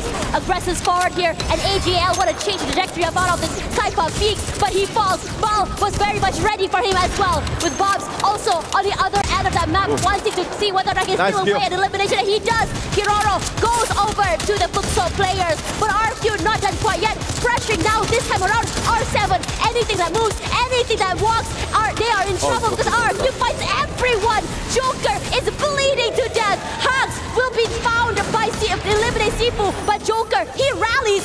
The 18-year falls. DRG cannot hold on. A different aggression coming from this team, but not enough to keep them longer into this game as AGAL, they rush forward. Desperation is the name of the game here as RRQ finds them, eliminates them, but they're still not down and out yet. But Fluxo on the other end, third partying, stealing away eliminations and kills. Mal as well, his head blown to smithereens. What can you do against an avalanche? RRQ disappear from the map in 5th place. Daggers and the Diapath in 6th. Is where our last with 4 members. Movie star R7 looks healthy, looks strong. In contrast, the other members, AGAL left with 1. Fluxo still with Q and Bobs. Meanwhile, Koyamomeri only ZS1. Q and Bobs did tremendous work for Fluxo, taking a lot of third-party kills, third-party knocks as team and players are fighting against each other. So R7 now rerouting their rotation in consequence towards the zone. Dio is trying to climb up. They spotted Dio all alone, but Joker gets that kill. Who will get Dio? It's R7. So AGAL 4th place. Movie star R7. Fluxo memories at it. R7 with Fluxo. And Fluxo, bye-bye Fluxo. It is Movie Star. That is the Movie Star. And now core memory. ZS1. They are hunting. They smell him. They found him. And they are attacking. And they got him. All 4v1. I don't need weapon. I just need my baseball bat. And with that said, Rainbow 7. Nice Booyah. Good gameplay by the Latin American team. R7, they were picked up fairly early as well, but good recovery coming for this team. Phenomenal work if you ask me. It was very, very messy toward the middle part of that fight because everyone was trying to find a piece of space to work with. Core memory couldn't hold on. DRG couldn't hold on as much as I would love for them to rally back. But I have to say, DRG looking a little bit more active. But the winner, the Booyah out of everything, falling onto Movistar R7. They have been phenomenal today if you ask me. Quite, I would say, active. Quite, in terms of playbook, they have so many different pages. They went from the Hunters into a team that's deciding, okay, maybe it's time for us to just press the brakes for the time being, hold on instead of going aggressive and only showing their backs toward the end side of that game. Fluxo as well, riding high on the momentum for the last game, and it's looking great for many, many of these teams. Kudos to Fluxo as well with just 2 members. They managed to regain points after points after points, trying to get that Brazilian spirit of Free Fire alive. But sadly, Rainbow 7, they look so strong. Their positioning, their rotation, their aim. You could see how Joker takes down Dio on top of that rooftop as Dio was trying to climb up. And very good R7, a surprise team coming in on EWC 2025. They performed quite well on the knockout stage, and they are performing tremendously well, better than they had previously done here on the Point Rush stage. Yet again, this is Booyah for Nextera, belong to Movie Star Rainbow 7. if I'm not mistaken, this is R7's second Booyah today. Or this is their second Booyah today. Kalahari was taken away from them in that very, very incredible fight onto that map. And now they take another one away. This team is just so great when it comes to their strats. They can go aggressive, they can be a bit more passive, and they are a team that thrives onto chaos. Let's see what they can do next as we go into a break first. Unstoppable!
Não trava, por favor.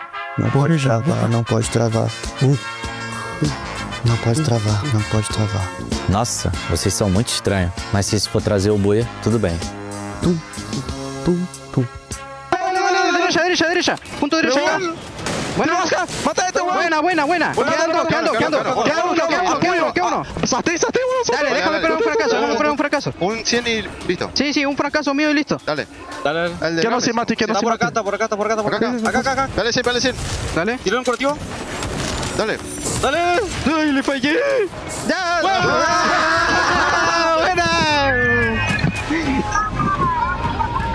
Buena.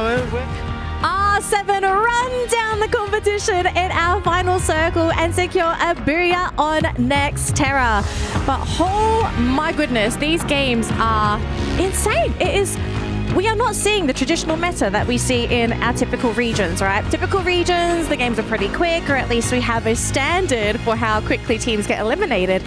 But that Next Terra, guys, it was like a battle of endurance to see who could last the longest and how long you could delay the first team elimination. Gideon, I know we were talking about this in the green room. That game was astronomically slow. Yeah, everybody was looking to just outlive each other for as long as possible. But then when you look at the points at the very end, first pagers are already hitting double digits. But most importantly, RQ and as well as Movistar R7 are coming up with some huge points this time, especially for R7. I think they've figured something out. I'm not 100% sure what it is because we're seeing teams like Core Memory not being able to follow their recipe. Dragon Esports, huge shout outs to them, surviving despite getting consistently headhunted throughout the game. Yeah, definitely. I mean, it's not just for that game, but all throughout the day, they have been targeted not by other teams, but it is the leaders that we are seeing. That's Movistar R7. 2 maps, if not 3, they had hot drop Dragon Esports, but at least this is a good chance as well for Dragon Esports to really fight back if they can recover, find a way to find like a more of a durability as well as survivability gameplay, not only in the game style but also in active skill. They might be doing better tomorrow. I think we also have to give a shout out to Fluxo. Fluxo also coming in pretty clutch in that round. They came in 3rd, looking really strong. Dominating. So, I mean, they're slowly waking up, Raja. I mean, Fluxo. I think they are kind of recovering. You know, I think they maybe can be able to do a good game in the next match also. But I mean, it's good to mention about the Movistar R7 because it's the first time that we are seeing like such a good team from Latam. So it's kind of something that, I mean, we are building a different history, you know? So it's good to see. I'm really happy for them, but also for Fluxo too.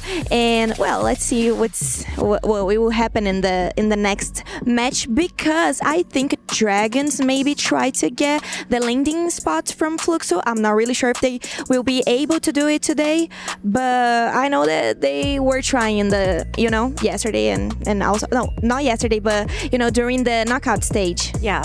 I mean, we've got Solara coming up next, so we don't know what's in this bag, do we? All right, so as we do get ready for our final map of the day, just a quick checkup on the overall rankings for the status of Point Rush, because the whole point of today, pun definitely intended, is to rank as high as possible because you want your head start points going into Champion Rush tomorrow. And I mean, Gideon, have a look up top. R7. Who would have suspected? Yeah, if you're not getting a lot of eliminations, you're looking for those placement points. And Movistar R7 really have found the balance here coming into this Point Rush. Same can be said about Core Memory X KOG, but I think, we start looking at the other teams who had a really great start at the beginning of today. Falcons, Pain Gaming, Lost as well. And then we look at some familiar faces, obviously favorites, not doing too well. Team Vitality now pushed down to 12. Bit of a bummer, but I'm more worried for Buriram United Esports here, because again, it really feels like they have no gas in the tank left. Something is clearly not going in their way. Yeah, definitely. I mean, after doing so well a little bit too well in the first map, and then failing, and then getting second place in Kalahari, and then failing again. Nextera, another, I would say, not so big a game for Buriram United. So I guess there's a lot of chances that could have been taken, but I guess it's a pressure as well of those more hungrier teams that we are seeing all throughout. All right, so we're going to do the SMB head-to-head on the panel today. So how this is going to work is we are going to pick our top 2 teams that could potentially end the day at the top of the leaderboard. Who are we nominating for our SMB head-to-head before we go into Solara? I'm gonna say Core Memory X KOG. I like the stability that they're coming in, right? They're always making it within top 5, top 4, and I think obviously Nextera might just be a little bit of an exception this time round. But coming into Solara, I feel like this is the break point for a majority of these teams. If they can get a high elimination game, the placement points might be a little difficult this time around, but knowing how Core Memory plays, this might actually be suitable for them, knowing that everybody else is a little more desperate for the points. So who's going to be the partner for Core Memory? It's tough though, because when I'm looking at Solara, the result that we have, I'm seeing Falcons, Loss, Vitality, and Pain. And now... That's not a head-to-head. That's like no. a limb-to-limb. But the thing is, I'm looking at the current standings, and none of them are at the top. So I guess I have to, join the bandwagon. Join the bandwagon. I'm going to go for Movistar R7. What? What? Dare you? How dare you bait me like that? You guys don't even see the shock on my face. My goodness, Raja, do you agree with the head-to-head? Yeah, you just steal my opinion. So yeah, You're basically, panelists. There's no Movistar stealing. R7. There's sharing. There's no stealing. Yeah. 1v2 though. Sorry, bro. We win. Just cheat it, man. Come on, man. Unless SEA supremacy, man. Unless you clutch this.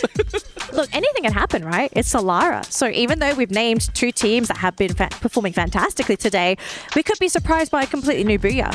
So knowing what we do know about Solara, okay, are we going to continue with this tremendously slow pace that has been plaguing all of our matches today in Free Fire? Because looking at the map, Neptune, I'm looking at you because I think you might share an opinion with me.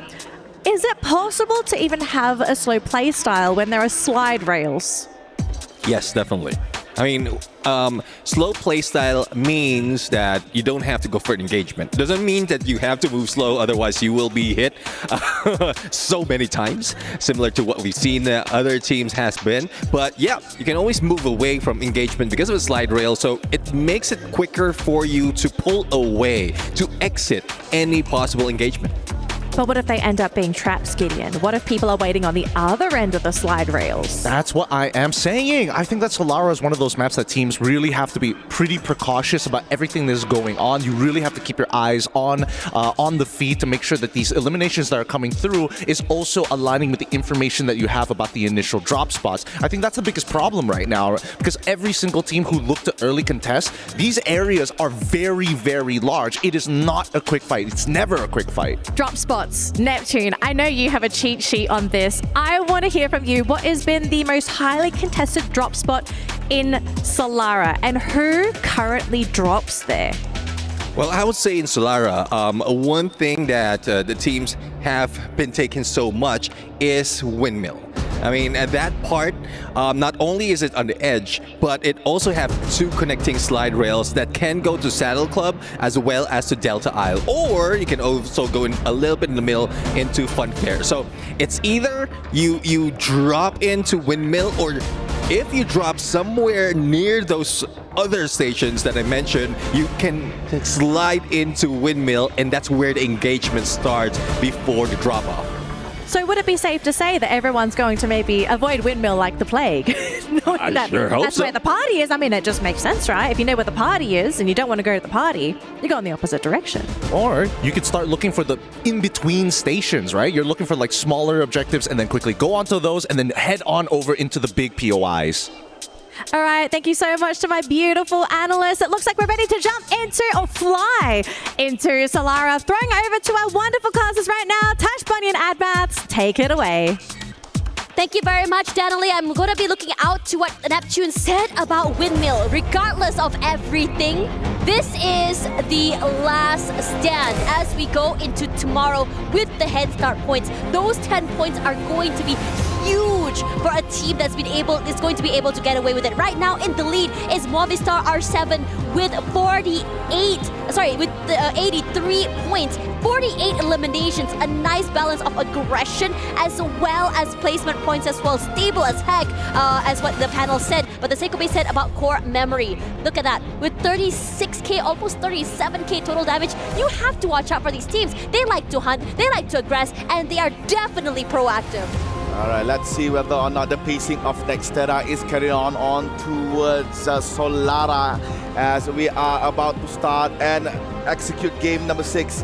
It's from southern side of Casa Vista up until the compound in between Waterfall and Riders Club, and it looks like the circle is favoring the northern side of Solara. Those in Windmill are in a clear.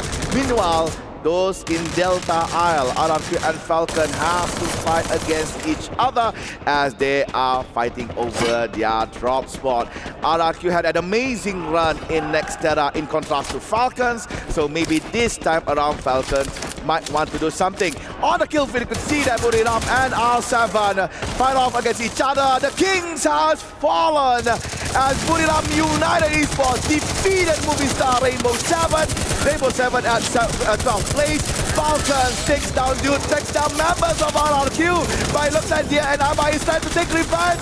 Nice touchdown by R18 here, but now it's only Abai all alone for RRQ. On fire, standing tall, fight against Abai, and that is the match in Delta R. Next to the game card, denied by the returning champions, Falcons. But aggression is still going on here, and EVOS now in trouble. Core Memory looking to deny them from being able to go for the hunt. Core Memory taking a double kill quickly onto EVOS Divine, but EVOS Divine still has one member still left alive. So for now, quick bring back onto the game. My question is whether or not they still want to push the issue and try and retake this fight. Not happening, I don't think so. But going back to the fight against RRQ and the Falcons, they had dropped into the area together with each other. That fight could have gone either way because it was just down to the wire, that last 1v1. These two teams are incredibly close, incredibly strong, and I have to say, a lot of teams are starting to aggress to the last end of the day here, and for RRQ, an early night for them, and a heartbreaker if you ask me, because their progress has been halted. Yeah, that was an attempt by Abai. He was close, but the shot misses by an inch. So that was a very magnificent gameplay done by Team Falcon and also by RRQ despite losing towards their opponent. on the other spectrum, you could see a very devastating loss for Rainbow 7 as Boulevard United Esports decimated them in their own drop spot. Meanwhile, we're looking right now on AGAL. They are making way towards, where is that? Casa Vista. But at the same time, Team Fluxo has also the same idea. There you go. Airdrop brought to you by STC. It's near to Barros. I believe Barros has picked the items inside earlier. And Barros hearing footsteps from Team Fluxo, awaiting whether or not will they bypass Barros. Smart play, such discipline and patience from that AGAL member. However, on the other side of the map is Sloth and Dragon Esports. The Dragon Esports this time was the aggressively knocked down already, and DRG has the advantage here in terms of the body. Take a bit more aggressive, passes by each other on the outer end. And I think there's a lot more hesitation for DRG because they don't want to just over-aggress and get pulled into the meat grinder. With C-Mox in the opening part, finds quickly the head of General. Reminds somehow taken away on the outer end here by Vitality here. But the rest of DRG is still aggressive. Breaks down the glue walls, finds the final member of Vitality looking to join in the fight as well here. DRG barely able to recover, and they pay the price as Koja, the tip of the spear, opens up 2 of these kills, and Vitality completely overcomes. And DRG, another early end to the game, but the same could be said of Vitality here as well, as the Falcons look to swoop down and bring hell upon them. But they are still hunkered down. They have access to the arsenal as well, could buy a bit more space and time. Quick trades from both these teams here. Kiroro knocked out already. Vitality quick to take him out of the game, and now here comes the hesitation from the other 2 members of Falcons. Falcons are falling back. They wanted to try and get a third party set in that arsenal, but sadly, Vitality was prepared to receive that third party. Peter was found behind the rock. Another point towards Vitality. Despite being in last place currently in the overall standing of the point rush stage, they are still in their own roaring spirit to still perform in a Solara. So Vitality is now on fire. However, AGAL is in the goal as they lost Chinoy towards Pain Gaming, and Dew running away with the car, trying to prolong that logo of AGAL in Solara. Honestly, I am quite surprised at Vitality's performance. Granted, they start the game here at last place, and they brought the heat, they brought the fire. They realized that it's not over till it is over here. As EVOS on the back foot, they don't have advantage in terms of terrain, but they want to change that. As Pain forced to play a little bit more back, Nuda doesn't not like to realize, and he eats a lot of damage. Looks to reposition, a jump peek forward, finds nothing quite yet. And they are waiting. The only thing, everything in the kitchen thrown to the table. Nuda, first one to fall. Aim got, looking to rush forward here. They move in tandem. Peter eating a lot of damage. Rushes up forward. More damage done as well, as every single one of members of EVOS Divine looks to rush forward.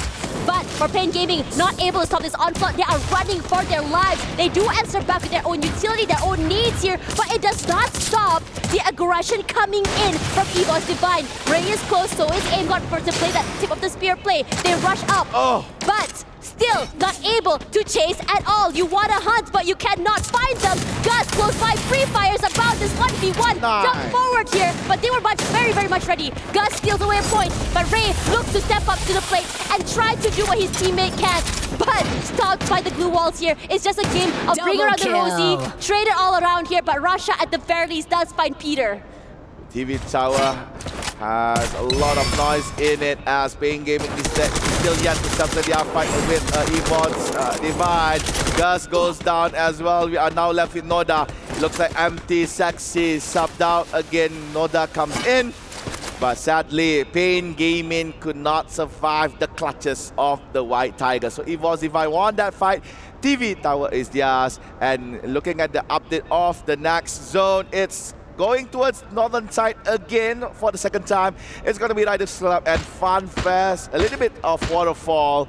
And teams on the south, such as AGAL and Peter, has a lot of ground to cover in order to enter the new zone. Meanwhile, Fluxo still around their side. Peter was found by Sapphire by AGAL. Sadly, Peter could not prolong himself in Solara, giving 1 point, their first point to AGAL. Honestly, I like where Lost has positioned themselves over onto Riders Club here, which means that if a team aggresses, they can quickly bring their teammate back into the game, and most importantly, they can stop the onslaught. They're still very much inside of the zone, so they can just chill there if they want to, can go for long-range fights as well. They don't have to just super go and chase around if they don't want to. Cormary smack dab in the middle of the circle, as well as Booyah United United Esports, slowly making their way into the zone. I would love to see Booyah United Esports get a bit more active and aggressive. They are known to be a team that can explode onto certain maps. We saw that on day one, map one. We saw that today onto the first map as well. They were able to just take a hold on their fort against 3 different teams. So for me personally, waiting for the right moment for this team to really wake up and shock us is what I am super excited for. Lost and Booyah United Esports is going to meet with each other here in Waterfall. Lost will be on the north, Booyah United Esports will be in the south. So, Waterfall, not much compound can be used here, a few houses here and there. However, the distance between the compounds are quite large in comparison to the other point of interest in Solara. Joanna cooking the grenade, hitting no one actually. Meanwhile, Moshi hitting a lot of bullets from members of Lost. Nice dash by Rigby, taking down Moshi. Booyah United Esports is now remain with only 3. Get High has to find time to recover. General and Rigby right in front. Around tries to come in closer to provide that third man backup for Team Lost. Rigby could not find anyone, but Wasana was found by General. Wasana running back. General knowing that they are nearby. They entered the house, could not get away from Lost. General sticking his bullet on towards Wasana, but it looks like Wasana took General down. Get High together with Rauna. Get High is on the ground, but Wasana with the revenge. 5 HP, but nah. Lost is the winner. Booyah United Esports at 9th place. And this is heartbreaking, honestly, because Booyah United Esports were the ones with the advantage. It was just one player jumping around, being a bit more slippery. It felt like Booyah United Esports sort of just got a bit more overwhelmed, perhaps overheated here, as they got a bit more greedy when it comes to those points, and they were severely punished for it as well. Now, in terms of rotations, a lot of teams coming from southern side, looking at Pain, looking at EVOS Divide. The take will be said about Core Memory here. Whatever Core Memory right smack dab in the middle of the circle, that advantage is gone because it pulled toward Riders Club, and Lost probably kicking themselves for deciding to rotate away from the stronghold, and now it's in possession by Pain Gaming. The monster truck blocked the trajectory of the grenade thrown by AGAL. What luck does AGAL have right here? But despite that, they still want to move towards Team Falcons. However, Ballas lost in that fight. He looks like Chino tries to use the monster truck. However, bullets came out instead. View goes down as well. It's going to be a very close game between AGAL and Falcon.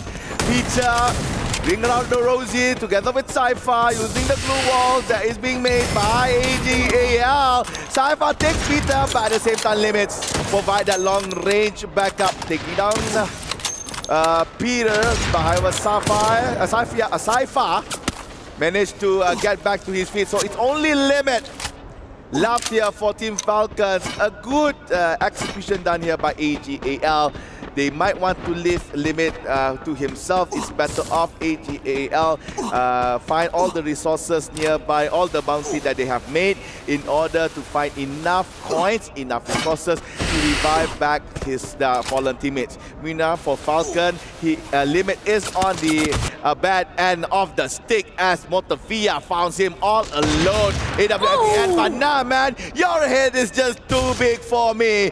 There goes Motovia. Pain Gaming lost one member, but Limit has to fight with the zone. I'm not so sure whether or not he has enough mech to do this. He has 7, so he's fine. It's just that the mission for him to revive on fire Peter and Kiroro is superbly hard.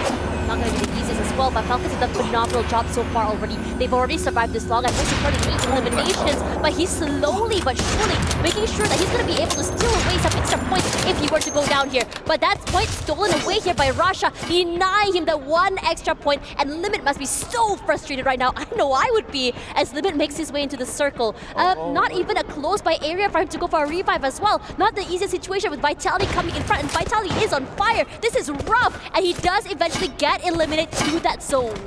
Yeah, There you go, Falcons, 7th place. I would like to say that the zone to me looks so nice. It ends inside Riders Club at the main building. So now we're looking at, Russia got caught by Kudo with his woodpecker, but yep, Core Memory took down Sci-Fi so easy, so clean. So EGAL 6th place. Evos Kochil managed to actually get back Russia up to his feet, but Core Memory is hunting. Okay, we're back. All right, good. Cougar tries to go for the push. Skylar nicely put by Zad. Exposing Kochil. Goes down Kochil. Now it's only Russia all alone. Will the Wonder Kid go for the plus? Nah, man. There you go. Core Memory takes down Evos Divine. But at the same time, Vitality is disturbing the pathing that is trying to be took by Core Memory. Fly goes Dawn. ZS1 is still waiting outside of the zone together with Cougar. Zed is safe. Cougar, will he be the same? Yup, safe as well. Vitality missed the opportunity to get Core Memory, but at the same time lost. Nice grenade with the Alvaro cluster, but sadly could not hit all 3 members of Core Memory's KOG. Pain Gaming is just so scattered right now from around different areas. My question is whether or not they're going to be able to just rally and play off each other here because they're just so far away. And I think Noda X also sort of shares that sentiment, so he's just rotating a little bit more closer with his teammates here. So, positions all noted, so everyone out in the open. If anything, right now, my question is how exactly Lost is going to try and make their way into the circle. They do have a bit of space to work with for Pain juking that wave a little bit more closer as well, excuse me, as Vitality a little bit more aggressive when it comes to hold. They have a lot of space to work that southern side, a lot of control of that area as well. But Cougar and his teammate have been fairly quiet, so they could become a team that can just try and catch people off guard here in that corner. This might be a Vitality game. Look at their position right here. They are on the rooftop of the main building of Riders Club. That is basically exclusive real estate. Such nice positioning by the Indonesian team. However, we have to see the cruiser right here. The 4 remaining teams heard the last sirens here. It looks like the circle will pull towards the top right-hand side of Riders Club.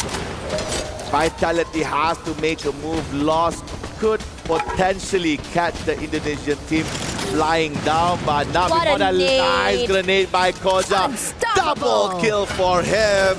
And there you go, Vitality eliminating Pain Gaming of 4th place. We are now left with 3.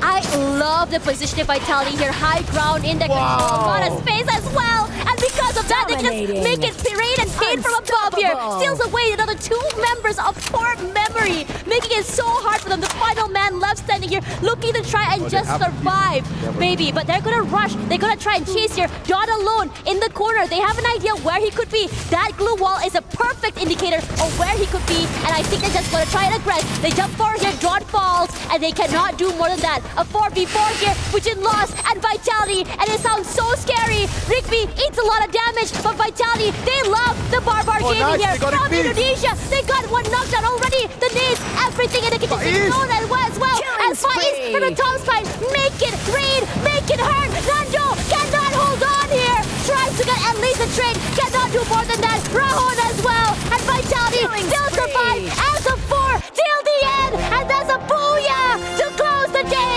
for this team. My eyes never lies. Vitality had very tremendous, amazing, magnificent position right at Riders Club. They had a monster truck gracefully dropped before them, providing them a safe route to go towards the lower end of the ground. And they caught everyone at the end of that zone. They played amazingly towards Pain Gaming.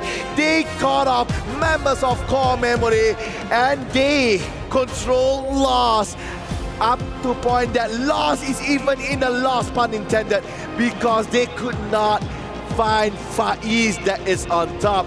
Kudos to Vitality. What an amazing last game here for Point Rush stage.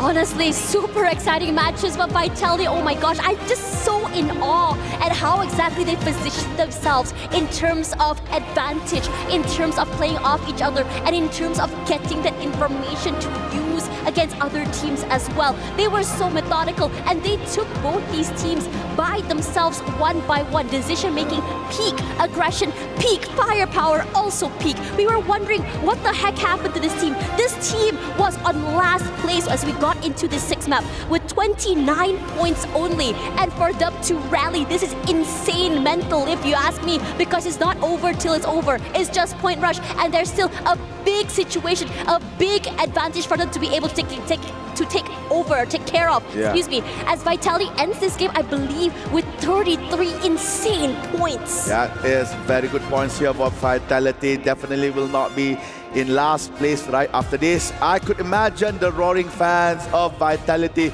inside the Qiddiya Arena. They had a very good fan base coming here in Riyadh, Saudi Arabia. So with that moral support from the fans, Vitality finally could at least prove themselves worthy in this point rush stage. And another honorable mention I would like to say towards Team Lost and Core Memory. Their parting was good despite being mowed down by Vitality. They survived up until top 4, and that alone is enough for them to secure points. And for R7, despite how we've been praising them today, playing so well in point rush stage, sadly in the last one they were in 12th place, eliminated quite early in the match by Buriram United Esports. Honestly, in all, whatever it is, I'm not sure if Gideon is watching, but Gideon, you had a good eye here. Core Memory is still very much a stable team, like you've mentioned. Very, I would say, active, very, I would say, aggressive as well. They knew how to survive. And you know what's even more exciting? The fact that the panel chose a majority of them actually voted for R7. And R7 was one of the earliest teams to get knocked out. Is this a panel curse? Honestly, at this point, I don't know what to say. I'm not saying. You might have that point there, Tash. However, it looks like we are ready for an interview at the Qiddiya Arena. So, Carol, what would you like to say about that last game? Wow, Point Rush stage was definitely breathtaking. And talking about Point Rush stage, we have to point it out how good movie star R7 was today. And of course, we have to talk with this man here, Gamers King. Congratulations on your performance today. You did amazing. And right now, the whole world is watching you. So I have two questions for you, and of course, it's all about your performance today. You have definitely a standout performance. And what do you think that made the biggest difference for you in your gameplay style today during the Point Rush stage? Hoy has tenido un performance excelente y quieren saber cómo te has sentido hoy y qué crees lo que te ha dado lo que necesitabas para tener un performance tan bueno hoy día. Bueno, la verdad necesitaba tiempo creo que me costó adaptarme al dispositivo. Y bueno, la práctica también, el entrenamiento. Muy contento con mis compañeros.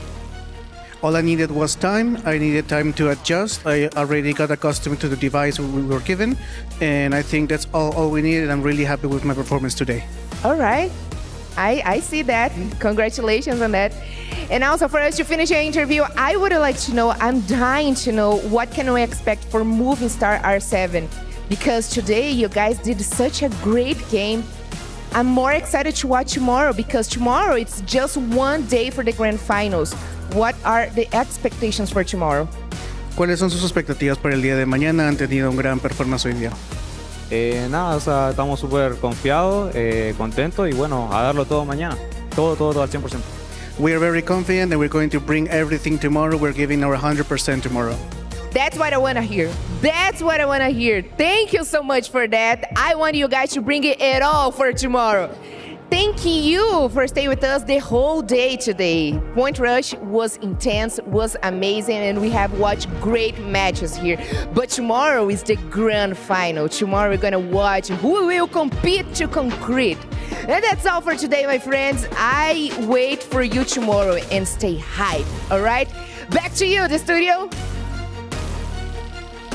The stage has been set for Champions Rush and our teams. They've got one more night to formulate their plans and to figure out how they're going to claim their champion title. But what a day, ladies and gentlemen. We saw a very interesting style sort of develop over the course of Point Rush. Very slow for some teams, very methodical. For others, they're still kind of adjusting. Now, unfortunately, the adjustment period is not over because we still have more games tomorrow, but it's with the new format. And the question is, how are some of our teams going to deal with the new format? Because not everyone is very familiar with it, right, Neptune?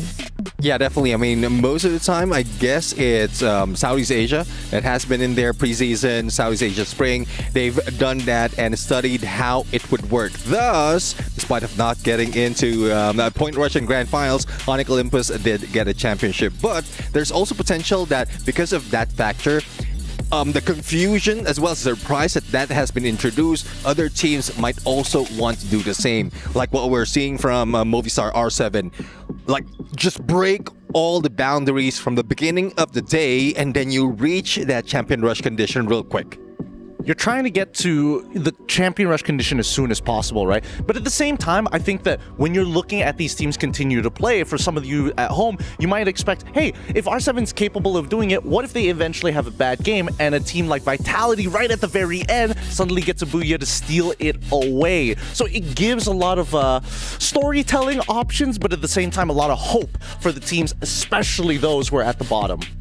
Yeah, definitely. I mean, since we're only looking at one day, similar to what we've seen earlier, if a massive game from Vitality and they were just pushed up to the number 4 spot from the bottom as quickly as that. It's just one game. And that's one thing that might happen in the Grand Finals, and also potential that it can end 4th game, because again, we have some teams who are getting 10 massive points even before Grand Final starts.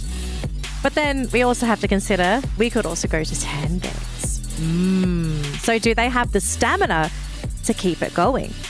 I think there's no issue about stamina here, right? Because even before our professional teams, as the overall standings are being shown, they have already played a good amount of scrims. 4 in their hotel, 2 on the stage itself before you even go live onto the show. But hey, am I allowed to be smug here for a little bit? Can we please talk about the fact that core memory, number 1, core memory. All right. I got you. I guess Raja and we apologize for ganging up on you. Yeah, I apologize. But I mean, Core Memory will bring 10 points to the finals. And it's good to remember about the WC last year that Team Falcons just did. In the first match, I think it was close to 28 eliminations in the first match. So imagine doing 28 eliminations with more 10 points. So it's a bunch of points. So you need to know how to deal with that. And teams need to be kind of, worried about it, because we don't know what to expect for Core Memory in this finals. But they also had, they also have like 10 points, which is kind of, you just need to do more 70, right? Yeah. Well, I mean, it's easy for us to say just do 70 points, right? We're the analysts. We're not the ones playing the game. But would it be much of an outlandish call to say after today's matches, things are just speeded up 10 times, those 28 eliminations last year? I don't think that's an impossible feat, especially for game 1 after having such a slow start and I guess to a certain degree a slow finish for the play day today as well. But let's talk about some of the teams that we are going to be expecting to do well tomorrow. And this is going to include teams that maybe didn't do too well today, because maybe they're using today to kind of get a feel of maybe where they want to drop for tomorrow, or maybe get a feel of how they actually did in a hot drop against another team. I want to hear a team from each of you. Who do you think is a top dog to look out for tomorrow? I guess it's hard to answer that question, because I think it's really open to all of them to try to get the trophy. But I don't know. I kind of feel that Indonesian teams, they usually like to play that type of format. So I don't want to believe in that, but I mean, I think EVOs probably will start like doing really, really good. I don't know. I think they kind revenge. Yeah. Well, so my pick for that question will be Evos. Should it only be one? If you want to put another one, be my guest. In terms of how the format is, again, Booyah is important. Booyah probability, Falcons, and loss. I love this man when he starts speaking numbers. Go on, Romeo. Speak. Definitely. I mean, Team Falcons, they have placement potential. Like, most of the time, they are leading in placement despite of not getting any elimination. But for loss, they have a lot of elimination. But if you count the number of instances that they are in top 3, they still have a chance to get more points once they get that Booyah. So both of them are tied. And after this game, though, I would like to include Court Memory as well from... because after the 9 instances of being top 3, they're catching up. I have a bit of a hot take.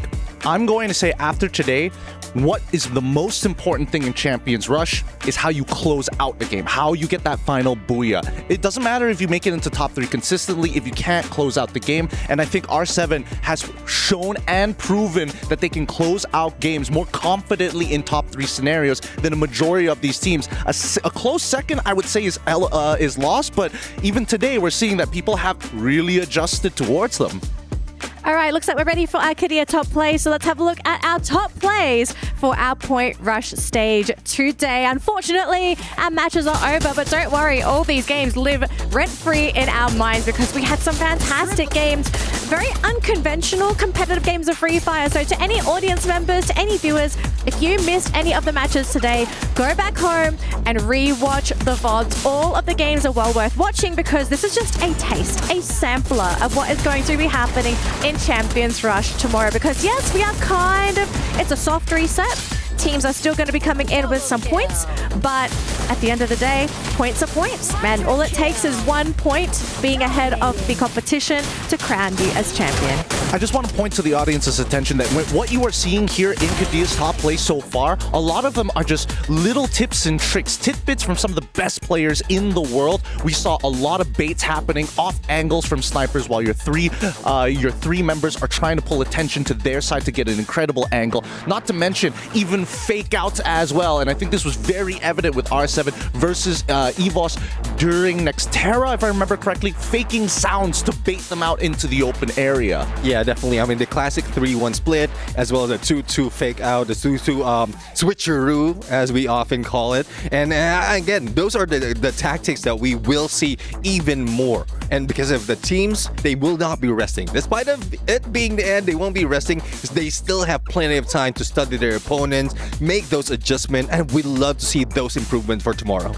All right, folks, it looks like it is time to announce our Sony MVP of the day. Before we show it to you, though, we're going to give you a couple seconds to think. Can you guess who our MVP is? We'll reveal in 3, 2, 1. Our Sony MVP of the day is none other than Rasia from EVOS. And Gideon, this man, he's not surprised. He knows his stuff. The kid does it again, man. He's not a kid, he's a man. He is qualified. There's a reason why EVOS is, again, not only scouting, but also is trying to mold these players at a very young age to eventually be incorporated into the team as a main roster. Yeah, definitely. I mean, he is comfortable at this point, despite of being introduced to the international scene because of age, but he has 7 million followers. So that means that 7 million or a lot more has been watching him play, seeing how his game style, and he has been carrying the team overall. And hopefully it would be a team, more of a team effort, all balanced across the board. But well, it is what it is right now, and they have a chance to make the adjustment for tomorrow. That's one of the reasons that I believe they can do such a great job. So he's really good. We are all seeing, and I think maybe the finals can be really good for him too. Well, we're going to have to see if Rasya is going to be able to carry his team on his shoulders because, unfortunately, it's not over, folks. Actually, what did I mean, unfortunately? Fortunately for us, because we get to see some more Free Fire, but tomorrow, it's a special day. It is Champions Rush here for Free Fire at EWC 25. A big thank you to my wonderful panel for sharing their knowledge of Free Fire with us. I hope you're ready for tomorrow. Sleep well, rest up, and the same thing to all of my beautiful viewers as well. I hope you guys rest up. Eat, bring your friends, call them up, have a party at your house, and make sure you watch all the Free Fire action here at EWC 25. But that's going to be it for us. Thank you so much for watching, and we'll see you all bright and early tomorrow for Champions Rush. See you, survivors!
I know